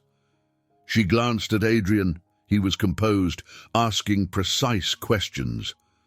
An hour later, the meeting concluded with enthusiastic applause. As people funneled out, Helen stepped closer to Adrian, hearing him let out a breath of relief. "Good work," she murmured, brushing her hand against his arm. He nodded. "I think we secured enough commitments to launch our next round of programs. I'm relieved." He lowered his voice. "Now, about this conversation you wanted. Let's head back to the penthouse." Her pulse kicked up. "Yes, let's go." Back in the car, the tension in the air was nearly suffocating. Daniel tactfully remained quiet up front. Adrian's expression grew serious as he leaned toward Helen. "Is something wrong with your family?" he asked in a hushed tone. "I know you've been worried about them." Helen inhaled slowly, summoning courage. "It's more than that." She cast a glance at Daniel, who kept his gaze on the road, then added softly, "I'll explain once we're inside." They rode the elevator back to the penthouse in silence. The moment the doors slid shut behind them, Helen's composure cracked, heart hammering. She gestured Adrian to the sofa. He sank down, confusion deepening the lines of his face. She knelt beside him, taking his hands in hers. "Adrian, what I'm about to say will change everything. Please believe I never wanted to hurt you." His grip tensed. "Helen, you're scaring me." Tears welled in her eyes. "My name is Helen Morgan," she said, voice trembling. "I'm Rachel's twin sister. The woman you thought you were marrying wasn't me. I stepped in when she ran away. I pretended to be Rachel." Adrian's head jerked back as though struck. For a moment, shock paralyzed him. Then he yanked his hands free. "What are you talking about?" he rasped, voice raw. "I'm so sorry," she whispered, tears spilling down her cheeks. "I only did it because my family was in debt, and they were terrified you'd call off the wedding. I never meant for it to go this far." Adrian's face contorted with betrayal. "So," he managed, voice cracking, "you're not my wife at all." Helen's heart shattered at the agony in his words. She scrambled to hold onto his hand, but he pulled away as though her touch burned. His unseeing eyes brimmed with anguish, searching for answers in a darkness deeper than blindness. The silence weighed heavier than any storm. Helen hovered by the floor-to-ceiling windows in Adrian's penthouse, her eyes puffy from crying. The city sprawled below, lights flickering as dusk crept in. It had been hours since her confession, and every minute felt like a lifetime. Adrian hadn't spoken more than a few curt sentences. The hush between them was thick with heartbreak. He stood in the kitchen now, phone pressed to his ear in a clipped conversation with Charlotte. Helen caught phrases like, "postpone the surgery," and "need time." Her stomach twisted. He'd been excited about the operation that might restore his vision partially. Now, because of her betrayal, he was pushing it away. When he ended the call, Adrian emerged from the kitchen with the air of a man haunted. His eyes, still unfocused, seemed to pierce her with hurt. "I told Dr. Grant I'm not ready for the procedure." Helen's voice cracked. "Because of me." He let out a harsh laugh devoid of humor. "Is there anything in my life that's not tainted by this lie?" He moved carefully toward a chair, but she saw him miscalculate the distance. He bumped his hip painfully on a side table, cursing under his breath. Reflexively, she rushed forward to help, but he jerked away. "Don't!" he snapped. Then, in a quieter tone, "I've spent months trusting you. I let you guide me, share my home, my bed." His voice faltered, and it was all a sham. Tears stung Helen's eyes. "I know I betrayed you. I never wanted to. I was coerced. My parents—" He raised a hand. "I don't want to hear excuses. You had opportunities to tell me the truth before now, but you didn't." She swallowed back sobs. He was right. She'd chosen to keep lying. The guilt she'd harbored for so long now burst open like a wound, raw and uncontainable. "I care about you," she whispered. "The feelings I developed, they're real." Adrian scoffed, turning his face away. "I can't trust anything you say. All those nights you read to me, cooked with me, were they just an act?" Helen choked back a sob. "No, they were me. I was myself in those moments, not Rachel. I never pretended to like books or share your interests. That was real." He shook his head in disbelief. The silence that followed was deafening, broken only by the hum of the penthouse's heating system. Finally, Adrian straightened his shoulders. "You need to leave." Her breath caught. "What? I can't look at you, listen to you right now. I don't even know who you are." He turned toward the door, arms folded tight. "Get out, Helen." She had no argument left, no words to fix this. Staggered by the pain she'd inflicted, she retrieved her purse and phone with trembling hands. She paused at the threshold, mind spinning. "I'm sorry," she said softly, voice cracking. "I never wanted to hurt you." He remained still as stone, back to her, eyes cast downward into nothingness. The elevator doors closed behind her with a metallic hiss, severing the bond she dared to cherish. Outside, the Chicago night wind stung her tear-streaked cheeks. She stumbled to a bench near the building's entrance, fished out her phone, and dialed her father's number. He answered in a panic, demanding to know if she'd convinced Adrian to release any funds. Helen's stomach churned. "He knows everything," she answered, voice flat. "He threw me out," her father cursed. "Helen, this is a disaster. If we don't secure that money—" She ended the call, unable to bear her family's desperation any longer. She was alone in a city she once loved, with nowhere to go and no illusions left. Taxis whizzed by, headlights glaring. Helen felt numb, as if her body couldn't contain the sorrow. Adrian's anguished face replayed in her mind. She sensed a profound certainty that she might never gain his forgiveness. After several long minutes, she stood unsteadily, catching a cab back to Lake Forest. The entire ride, she stared at the city lights receding. She thought about the bookstore, about the life she once led, a life overshadowed by the fiasco of the last few months. All of it lay in ruins now, as broken as the trust Adrian once placed in her. 2 weeks passed in a blur for Helen, though each day felt like an eternity. Back in Lake Forest, she stayed in her small childhood bedroom. The Morgan mansion felt eerily quiet, tension thrumming beneath every interaction. Her mother avoided eye contact, furious that the plan had unraveled. Her father disappeared for hours at a time, presumably meeting creditors or scrambling for a last-minute reprieve.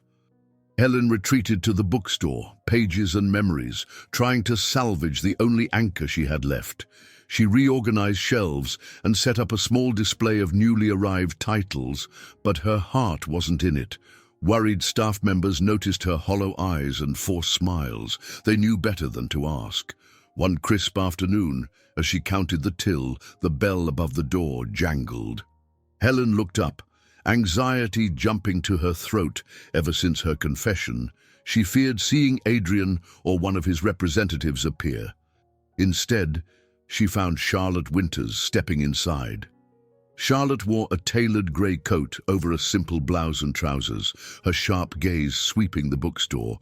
"Mrs." She paused, correcting herself. "Helen, I'd like a word, if you have time." Helen's pulse hammered. She recalled Charlotte's calm, watchful presence at Adrian's side. "Of course," she managed, swallowing hard. "Should we sit in the reading corner?" They settled into two worn armchairs near a fireplace display. Charlotte took in the cozy surroundings, the faint smell of old pages. Her posture remained formal. "I'm here on Adrian's behalf, though he doesn't know I've come." Helen stiffened, dread coiling in her gut. "How is he?" Charlotte sighed, removing her glasses and wiping them with a small cloth. "He's not well. He's thrown himself into work, cancelled the surgery for now, and refuses to talk about anything else." She hesitated, voice softening. "I've known Adrian for over a decade. I've never seen him this despondent." Tears pricked Helen's eyes. "I never meant to hurt him. I fell in love with the person he is without planning it."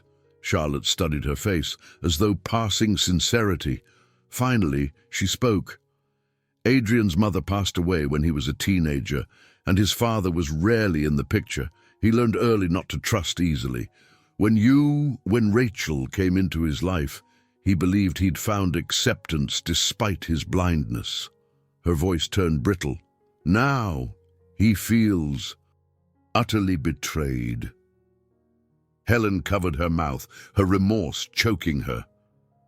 "I know. I'd do anything to undo what I've done." Charlotte's gaze flickered. "Perhaps you can't undo it, but you might help him heal by offering an explanation." "He shut you out before you could fully explain." Helen's breath caught. "He told me to leave. Does he even want to hear from me again?" Charlotte sighed. "I'm not certain. But if you truly care for him, you owe him the whole truth about your sister, your family, everything. He's overshadowed by anger and pain, but part of him might still be open to hearing your side." Helen felt an odd mix of hope and despair. She'd believed Adrian would never speak to her again, but if Charlotte was nudging her to try... "I don't even know if my words will matter now," she murmured. "They might," Charlotte said gently, "or they might not. But he's locked away in that mansion, ignoring calls that aren't strictly business. If you want any chance of atonement, go and face him." Heart pounding, Helen fiddled with the hem of her sweater. "My family is still pressuring me to get him to help with their debts. I can't bring that up now. I refuse. He's already been used enough." Charlotte stood, sliding her glasses back on. "Then don't ask. Adrian's well-being must come first.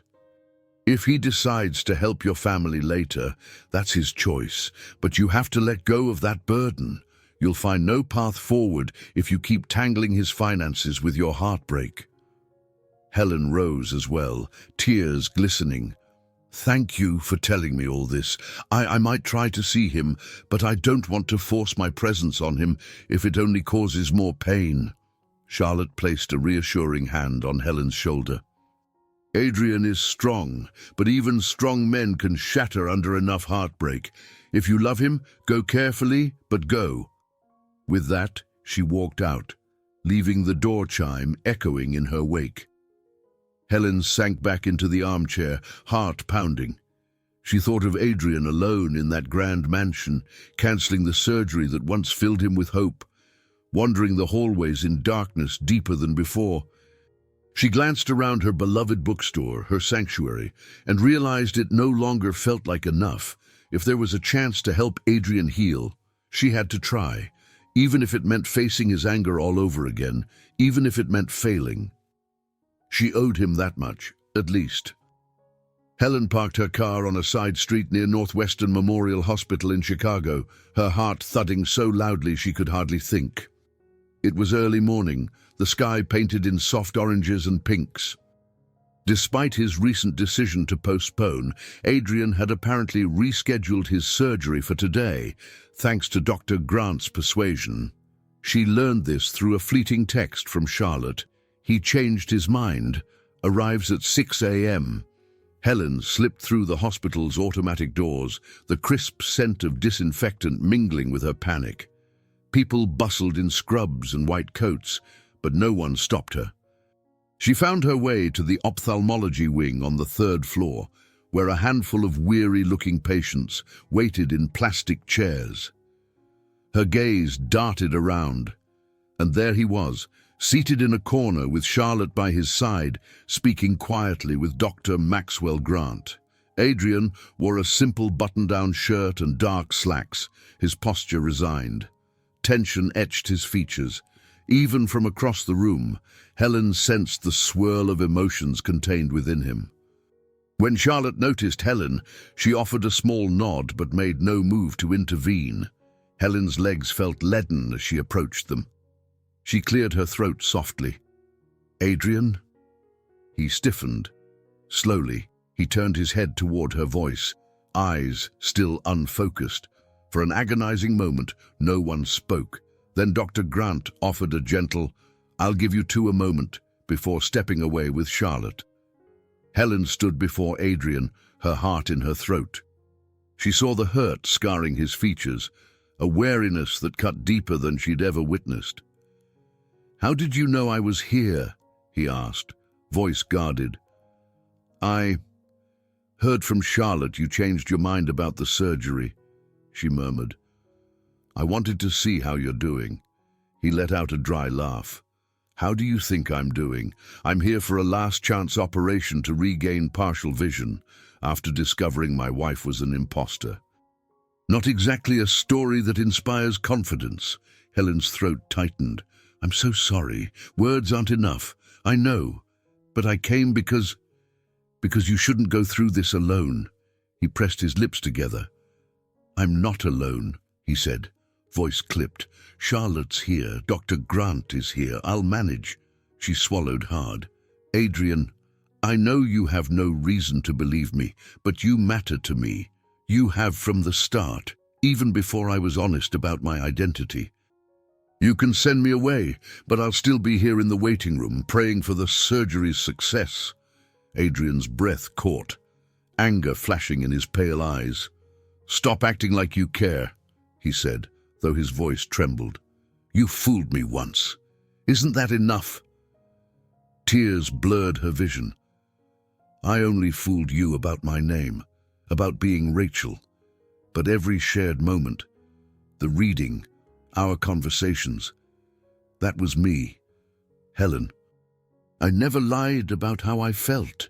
He rose unsteadily, gripping his folded cane. "I can't do this now. The nurse is expecting me for pre-op." He tapped his cane once, and a nurse, noticing, hurried over. Helen stepped aside, her heart cracking all over again. Dr. Grant returned, offering Adrian a reassuring pat on the shoulder.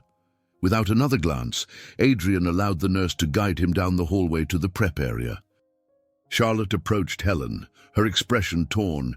"He's hurting," she whispered, "but at least you spoke. That might help, even if it doesn't seem so." Helen nodded numbly. "I'll wait. Tell me where the waiting room is, and I'll be there until it's over." Charlotte placed a hand on Helen's arm. "This surgery will take hours. He may not even want to see you afterward." Helen drew a shuddering breath. "I know. But if there's the slightest chance, I have to stay. Even if he refuses to face me, I'll be there for him, in whatever way I can." Charlotte led her to a small, impersonal waiting area with worn chairs and a vending machine humming in the corner. As Helen sank into a seat, the reality of what lay ahead pressed on her. If the surgery went well, Adrian might see again. He'd see the face of the woman who tricked him. If it failed, he'd remain in darkness. Neither outcome would erase her betrayal. The hours ticked by in excruciating slowness. Helen sipped stale coffee, stared at motivational posters on pastel walls, and replayed every memory with Adrian, his gentle laughter, the way he reached for her hand. That was what she clung to, the hope that just maybe he'd understand someday that beneath the lie was a genuine love. A nurse passed by occasionally with updates. They're still working. It's going as planned. Each time, Helen's heart squeezed with a mixture of dread and fragile hope. If Adrian succeeded in regaining his vision, it would be a miracle. But the real question loomed like an ominous shadow. Would seeing her clearly drive him away forever? Helen lost track of how many cups of coffee she'd consumed by the time Dr. Grant finally emerged. The corridor's fluorescent lights cast a harsh glow on his weary face. She jolted upright, nearly spilling the lukewarm coffee in her trembling hand. Charlotte, seated beside her, rose as well. "How is he?" Helen managed, voice tight with anxiety. Dr. Grant offered a tired but reassuring smile. "The procedure went smoothly. He's stable. It'll take time, days, maybe weeks, to know the full extent of vision recovery. But the initial signs are positive." Relief, warm and dizzying, flooded Helen. She closed her eyes, whispering a silent prayer of thanks. "Can I see him?" A flicker of concern crossed Dr. Grant's features. "He's in recovery, heavily sedated. When he wakes, he might be disoriented. Given the circumstances, I'm not sure he'll want visitors." Helen nodded, swallowing back tears. She understood. But an hour later, after Dr. Grant checked on Adrian's vitals, Charlotte returned to the waiting area. "He's awake," she said quietly, "and asking for me. You can come with me if you wish, but be prepared that he might tell you to leave." Helen's heart thudded. She braced herself and followed Charlotte to a private room. The rhythmic beeping of monitors accompanied the gentle hum of an IV. Adrian lay in the bed, bandages covering part of his forehead and temple, protective patches taped over his eyes. A nurse hovered by his side, adjusting an IV drip. At the sound of footsteps, Adrian turned his head slightly. "Charlotte," he asked, voice raspy from anesthesia. "I'm here," she said gently. "Helen's with me." He tensed visibly. For a moment, no one spoke. The nurse finished her check and slipped out. Finally, Adrian let out a shaky breath. "Fine," he muttered. "I can manage a conversation." Charlotte murmured something about giving them privacy, then left. Helen approached cautiously, fear and hope clashing in her chest. She saw faint tremors in his fingers as he gripped the bedsheets. "Adrian," she began, "I'm so glad you're okay." He swallowed, lips pressed tight. "Dr. Grant says there's a chance I'll see again. Partially. Could be weeks before we remove all these dressings. Everything is hazy now." He paused, a bitter note creeping into his voice. "It's ironic. I've dreamed of seeing you, Rachel, or whoever you are, but now I'm not sure I want to." Tears slipped down Helen's cheeks. "I understand," she whispered, moving closer. Gently, she rested a hand on the mattress near his arm, not daring to touch him without permission. "Adrian, all I want is for you to heal and be happy, whether you ever forgive me or not. That's up to you." He let out a low, humorless laugh. "Forgiveness, as I lay on that operating table, drifting off, I kept thinking about how every single memory I cherished was a lie. But then I recalled the night you read poetry to me, or the time we made pasta together. Those felt real. I can't reconcile the two." His voice broke slightly. "I'm angry, but I'm also confused." Helen's own emotions threatened to swallow her. "I lied about my identity, about being Rachel, but I never lied about the parts of me that laughed with you, learned from you, cared for you, and I never lied about—" her voice caught, "about loving you." Adrian's hand shifted slightly on the bed, fingers trembling. She ached to hold it, but didn't dare unless he chose to reach for her. Instead, she waited, heart pounding. After a moment that felt like an eternity, he exhaled shakily. "I'm too tired to figure this out now. My head hurts, my eyes hurt, everything hurts." She wiped her tears. "Rest. I won't push you. I'll step out and—" "Stay," he murmured, nearly inaudible. "Just don't speak. Let me think. If I want you to leave, I'll say so." A flicker of hope pierced her sorrow. She gently lowered herself into the chair beside his bed. Silence stretched, punctuated by the monitor's beeping and the soft shuffle of hospital staff in the hall. In that quiet moment, Helen recalled the vow Adrian had repeated so often, that once he could see again, he wanted to look upon his wife's face. Now, the future hung in the balance. If his vision returned, he'd see a woman he both cherished and despised. Everything had changed, and yet a fragile thread of connection remained. She settled in, prepared for a long wait. Outside, evening shadows lengthened, and nurses flickered in and out for routine checks. Adrian drifted between wakefulness and sleep, occasionally wincing from pain or medication. Through it all, Helen stayed, hardly daring to move. She prayed that when he finally opened his eyes to the world, he'd find it in his heart to grant her a second chance, no matter how slim that hope might be.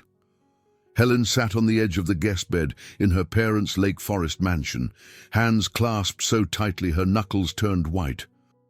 Outside the window, early morning light cast long shadows across the manicured lawn and perfectly trimmed hedges, an illusion of stability that no longer existed. Today, she and Adrian had agreed to meet her family here. She could hardly believe he had agreed to come at all. A week had passed since Adrian's surgery. The protective patches were removed 2 days prior, and he was able to distinguish light, shadow, and blurred shapes if he stood close enough. Although he still relied partly on his cane and memorized paths, the partial sight offered a timid glimpse of a world he hadn't seen in years. For Helen, it represented both hope and dread. Soon, he'd be able to see her face clearly for the first time. She heard the sound of a car pulling into the driveway. Her heart lurched. Adrian had refused to let her ride with him, insisting he arrive under his own power. She pressed her palm to her chest, willing her pulse to slow. They needed to confront the Morgan family's lies and manipulations, to lay everything out once and for all. Even if it tore them apart, the truth had to be acknowledged. Helen Morgan appeared at the doorway, hair styled into a perfect blonde bob, her expression tense. "Helen," she said tersely, "your father and I have been waiting in the sitting room. Adrian just arrived. Let's not draw this out." Helen rose, nerves making her knees waver. She followed her mother downstairs, through the wide hallway lined with portraits of Morgan ancestors. As they neared the sitting room, she spotted Adrian, cane in hand, carefully navigating the last few steps. He paused, tilting his head as if listening for some familiar sound. A flicker of recognition crossed his face when Helen stepped forward. He could make out her silhouette, at least, if not her details. Evelyn cleared her throat. "Adrian, thank you for coming. Robert's in the study. He'll be out in a moment. Rachel, well, she's here too." Adrian nodded stiffly. "I'm only here because Helen said we needed to resolve unfinished business." His voice was calm, but Helen sensed the resentment beneath. Helen guided him into the sitting room, making sure he avoided the edge of a side table. He accepted her assistance with a reluctant inclination of his head. Across the room, Rachel stood near the fireplace, hands protectively clasped over her barely visible baby bump. She looked both defiant and afraid. Robert Morgan emerged from the study, shoulders slumped as though carrying the weight of a lifetime of poor decisions. Nobody spoke for a long moment, tension electrifying the air. Finally, Helen inhaled deeply, deciding she couldn't let the silence drag on. "Mom, Dad, Rachel," she began, voice trembling. "Adrian knows everything about how I pretended to be Rachel and about the family debts. He wants to address it openly." Evelyn's eyes flicked nervously to Adrian. "We never intended to trick you," she said, her tone wavering between defiance and regret. "We were desperate, and Rachel vanished at the worst time." Adrian's jaw tightened. "So you decided it was fine to substitute one daughter for another, as if people are interchangeable." His voice was measured, but anger simmered. "If you'd approached me honestly about your financial troubles, I might have helped. But you chose deception." Robert cleared his throat. "We feared you'd cancel the wedding if you knew Rachel was gone. Adrian cut him off. "I would have cancelled the wedding. Of course I would. But I might still have offered assistance in some form, or at least you could have respected me enough to be honest. Instead, you robbed me of my right to choose." A prickling silence followed. Helen saw the flicker of shame cross her father's face. He lowered his gaze. "We didn't see another way," he murmured. Then Rachel spoke, voice trembling. "I'm the one who ran away. I caused this chain of events. I was never in love with you, Adrian. You seemed fine with an arrangement that benefited us both until you lost your sight and everything changed. I realized I couldn't go through with it. And now I'm pregnant with someone else's child." She swallowed hard. "I truly am sorry." Adrian steadied himself, leaning on the cane. Helen's hand hovered near his arm, offering support he might or might not accept. "I can't say I forgive you," he said to Rachel, "but thank you for admitting it." Robert spoke up again, desperation edging his tone. "What happens now? Will you help us?" Adrian turned his head slightly, as though trying to focus. "Help? That depends on a lot of things. Helen and I are still resolving our own issues. If you're hoping for a free pass, you've come to the wrong person." Evelyn paled, but she said nothing. The Morgan family's future hung in the balance, just like Helen's fragile relationship with Adrian. The old mansion's antique clock chimed, echoing through the tense silence. For the first time in years, everything was laid bare. The debts, the manipulations, the betrayals. Helen swallowed the lump in her throat. She had no idea how or if they would repair this damage. All she knew was that a single deception had changed all their lives forever. 2 days after the tense showdown in Lake Forest, Helen stared at the newly repainted sign outside her beloved bookstore, Pages and Memories. She'd spent the morning up on a ladder, touching up the lettering that had faded over time. A light drizzle had started, making the paint glisten under grey skies. There was something reassuring about tending to these small tasks, grounding her in a reality she still controlled. Inside, the shop felt cozier than usual, the faint smell of rain mixing with the comforting scent of old books. A handful of customers wandered the aisles. At the register, Emily Torres, Helen's new assistant who had partial visual impairment, chatted with a regular about an upcoming reading event. Helen felt a spark of pride seeing Emily's enthusiasm. Helen worked her way through the back shelves, making space for a new section dedicated to Braille and audiobooks. Despite everything happening with Adrian, she'd pressed on with the idea of creating a more inclusive environment. She wanted to honor the part of Adrian's legacy that had become so important to her, no matter how things ended between them.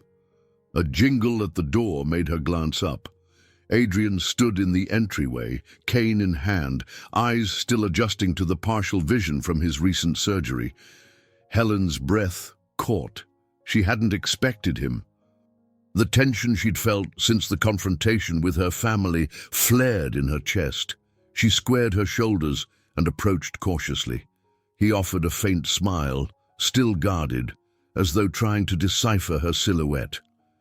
"I heard you were adding new Braille books," he said quietly. "Charlotte forwarded me the store's social media update." Helen's throat tightened.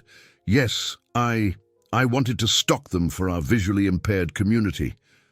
Many people don't realize how scarce Braille options can be in independent bookstores." He nodded, taking a step forward. She noticed how he still used his cane to navigate, but his gaze flicked around more confidently than before. The surgery had restored enough sight for him to see broad shapes and contrasts, though not details. If he got close enough, he might glimpse the outlines of her face, the woman he'd known by voice and touch alone. "This place is different than I pictured," he admitted, voice subdued. "It feels inviting, warm." Helen's heart clenched. "It always felt like home to me," she said softly, leading him deeper into the store. She paused by a shelf of new Braille volumes. "I wanted to create a corner for reading sessions, once a week or so, for anyone who wants to read aloud or listen." Adrian traced the Braille labels on the spine of a book, lips parting in mild surprise. "You've really gone all in on this idea, haven't you?" She nodded, then remembered to speak so he'd know. "Yes, and I'd like to do more. Maybe partner with your foundation, if you still want. I understand if you'd prefer not to get involved." Adrian's expression flickered with conflict. "The foundation isn't just mine. It belongs to everyone working to improve accessibility. We can talk about collaboration. But first, I need to know something." He swallowed. "Was any of this done just to win back my favor or to atone for the lie?" Helen shook her head, tears stinging her eyes. "It began because I cared for you, but it's grown into something beyond just you or me. It's about helping others who need it. I want to keep doing that, whatever happens between us." Silence stretched. He rubbed the back of his neck, eyes downcast. "I'm still angry," he admitted in a raw tone. "I'm still hurt, but I also miss you, the person I got to know, the one who shared my love of books and who listened when I talked about my regrets. I can't just erase that." Helen's tears threatened to spill over. She stepped closer, close enough that he could see the blurred shape of her face. She hesitated, then reached out, letting her fingertips hover near his arm. "If you want a chance to rebuild on honest terms, I'm here. But I understand if you need more time." He nodded slowly, tension radiating from him like a taut wire. Then, with a cautious motion, he placed his hand over hers. For the first time since her confession, their touch felt voluntary on both sides. No deception, no forced pretense. "All right," he murmured, voice catching slightly. "Let's take it one day at a time, see what's possible without lies." A watery smile curved Helen's lips. She led him to a quiet nook near the store's reading corner, where soft armchairs waited by a small fireplace. Outside, the drizzle pattered against the windows. Inside, surrounded by shelves of stories and the warmth of possibility, they settled side by side. They didn't solve all their issues in that moment, but it was a beginning, a fragile step toward restoring trust that both had feared was lost forever. A full year passed after Helen's first brave step in reconciling with Adrian. She stood on the porch of the newly renovated mansion by Lake Geneva, gazing out at the calm waters, reflecting a brilliant summer sunset. Gone were the silent, forlorn halls that once harbored secrets and lies. In their place, fresh paint, updated furnishings, and a sense of life breathed vibrancy into the old estate. Helen turned to peer through the open French doors, listening to the gentle hum of a gathering inside. Adrian had invited a small group of friends, including Charlotte, Dr. Grant, and Emily, to celebrate the launch of a new initiative, a mobile bookstore and literacy outreach program for rural communities. He'd asked Helen to helm it, merging her bookstore's passion with the Foundation's resources. Her heart fluttered at the thought of how far they'd come. Adrian's partial vision had stabilized over the months. He could now read large print letters up close and discern people's faces when they stood nearby. He still relied on a cane and adaptive technology, but the progress had gifted him greater independence. She sensed him approach from behind, footsteps soft on the porch's wooden boards. Turning, she smiled as he stepped within a few feet, enough to see the contours of her face. "Sneaking a quiet moment away?" he teased gently. Helen let out a soft laugh. "Yes, I still can't believe we got everything done in time." She motioned to the mansion's interior, where laughter and conversation mingled. Warm lights glowing over the living room's new bookcases. "It's been a whirlwind." Adrian nodded, touching her arm. She gave him her full attention, noticing how the last rays of sunshine caught the silver highlights at his temples. "This house finally feels like home," he said, voice reflective, "because it isn't just mine anymore. We've both poured ourselves into it." A warm flush spread through Helen's chest. Months of therapy sessions, heartfelt conversations, and mutual apologies had brought them to a place where they could stand side by side without guilt overshadowing every glance. She confronted her family's manipulations too. Though her parents were still paying off debts, Adrian had offered a fair financial arrangement that secured the bookstore's future without enabling continued deceit. Evelyn and Robert had, in turn, ceased their desperate meddling in Helen's life. The question of Rachel's future loomed early on, but she'd chosen to move to a quieter suburb near Chicago, focusing on her pregnancy and ultimately giving birth to a baby boy. Occasional messages reached Helen, hinting at Rachel's slow growth toward maturity, though the sisters still navigated a fragile reconciliation. Now, as evening settled, the air carried a soft tang of Lake Geneva's breeze. Helen leaned against the porch railing, eyes drifting to the horizon's gradient of oranges and pinks. "Sometimes I think about how different life would be if you hadn't come into it," she murmured, remembering the day she first stepped into his orbit under false pretenses. "I thought I was doomed to be a footnote in my own family's story. And then everything changed." Adrian slipped an arm around her waist, a gesture that still felt surreal in its tenderness. "I used to believe my life had ended with my accident," he said quietly. "That I was destined to live in the shadows, always angry at what I lost.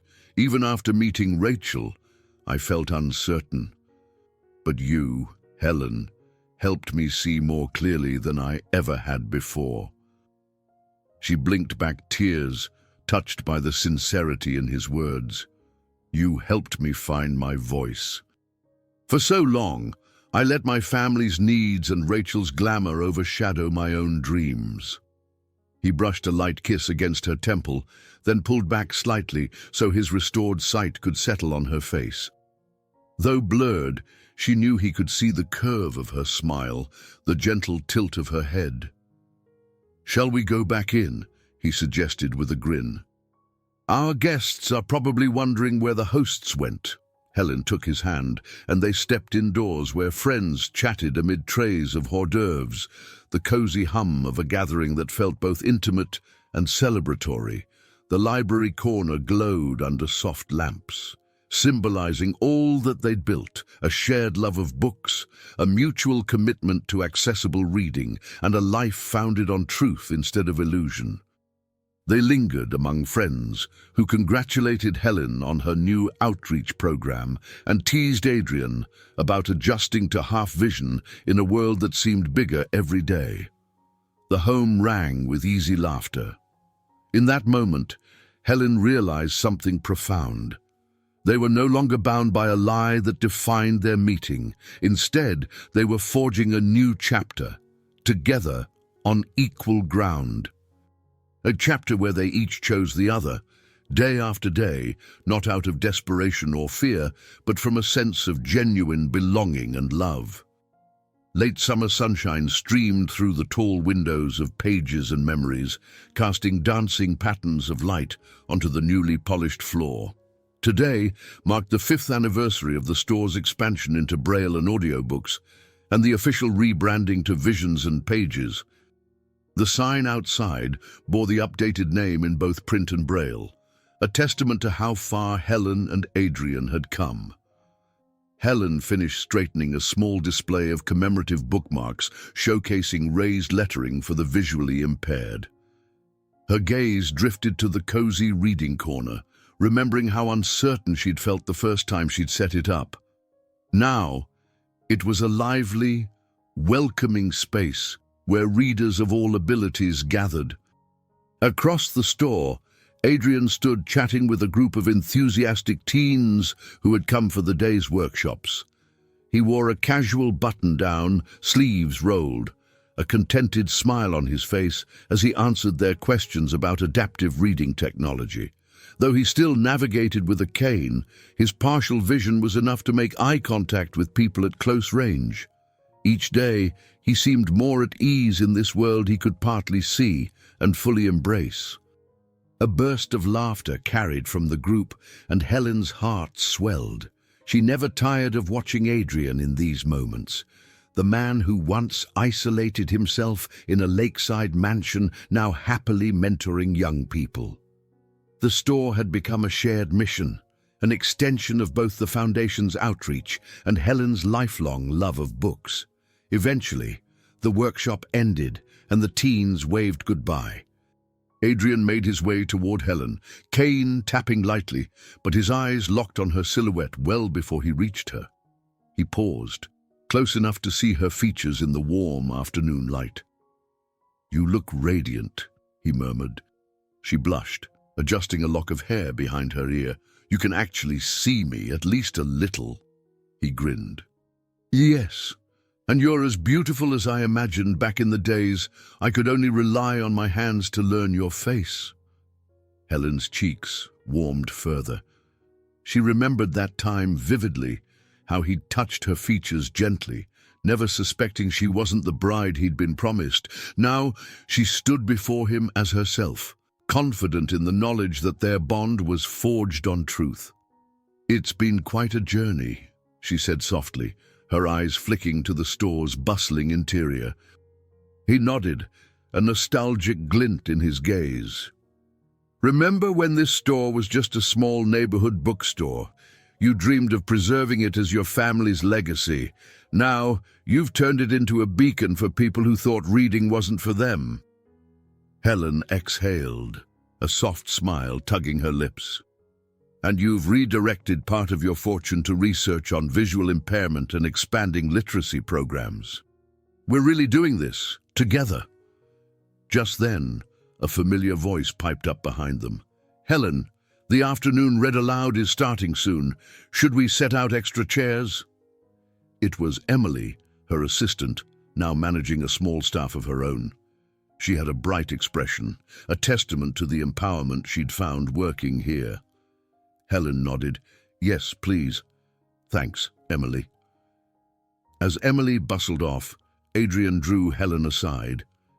"I have something for you," he said, lowering his voice. Fishing a slim volume from his messenger bag, he handed it to her.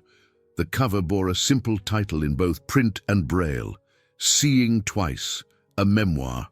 Her eyes rounded.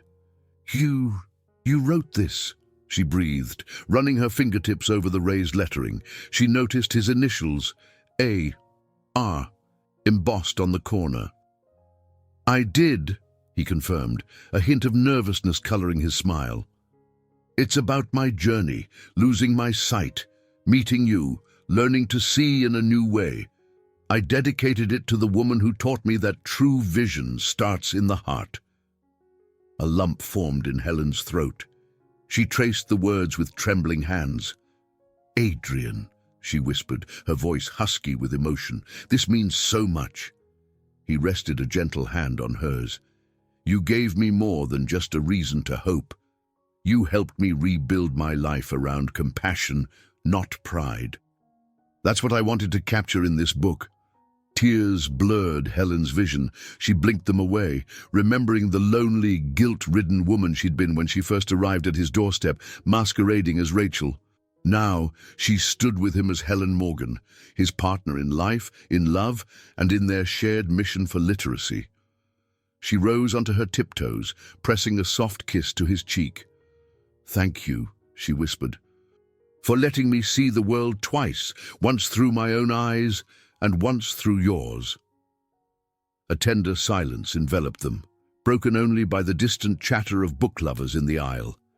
Together, they turned toward the reading corner, where a new group of visitors had gathered, eager for the afternoon session. Stepping forward in unison, they joined the circle, an emblem of everything they'd built: trust, empathy, and a vision that transcended any limitation of sight. Far from the days of secrecy and shame, Helen and Adrian now embraced life with clarity of purpose and open hearts.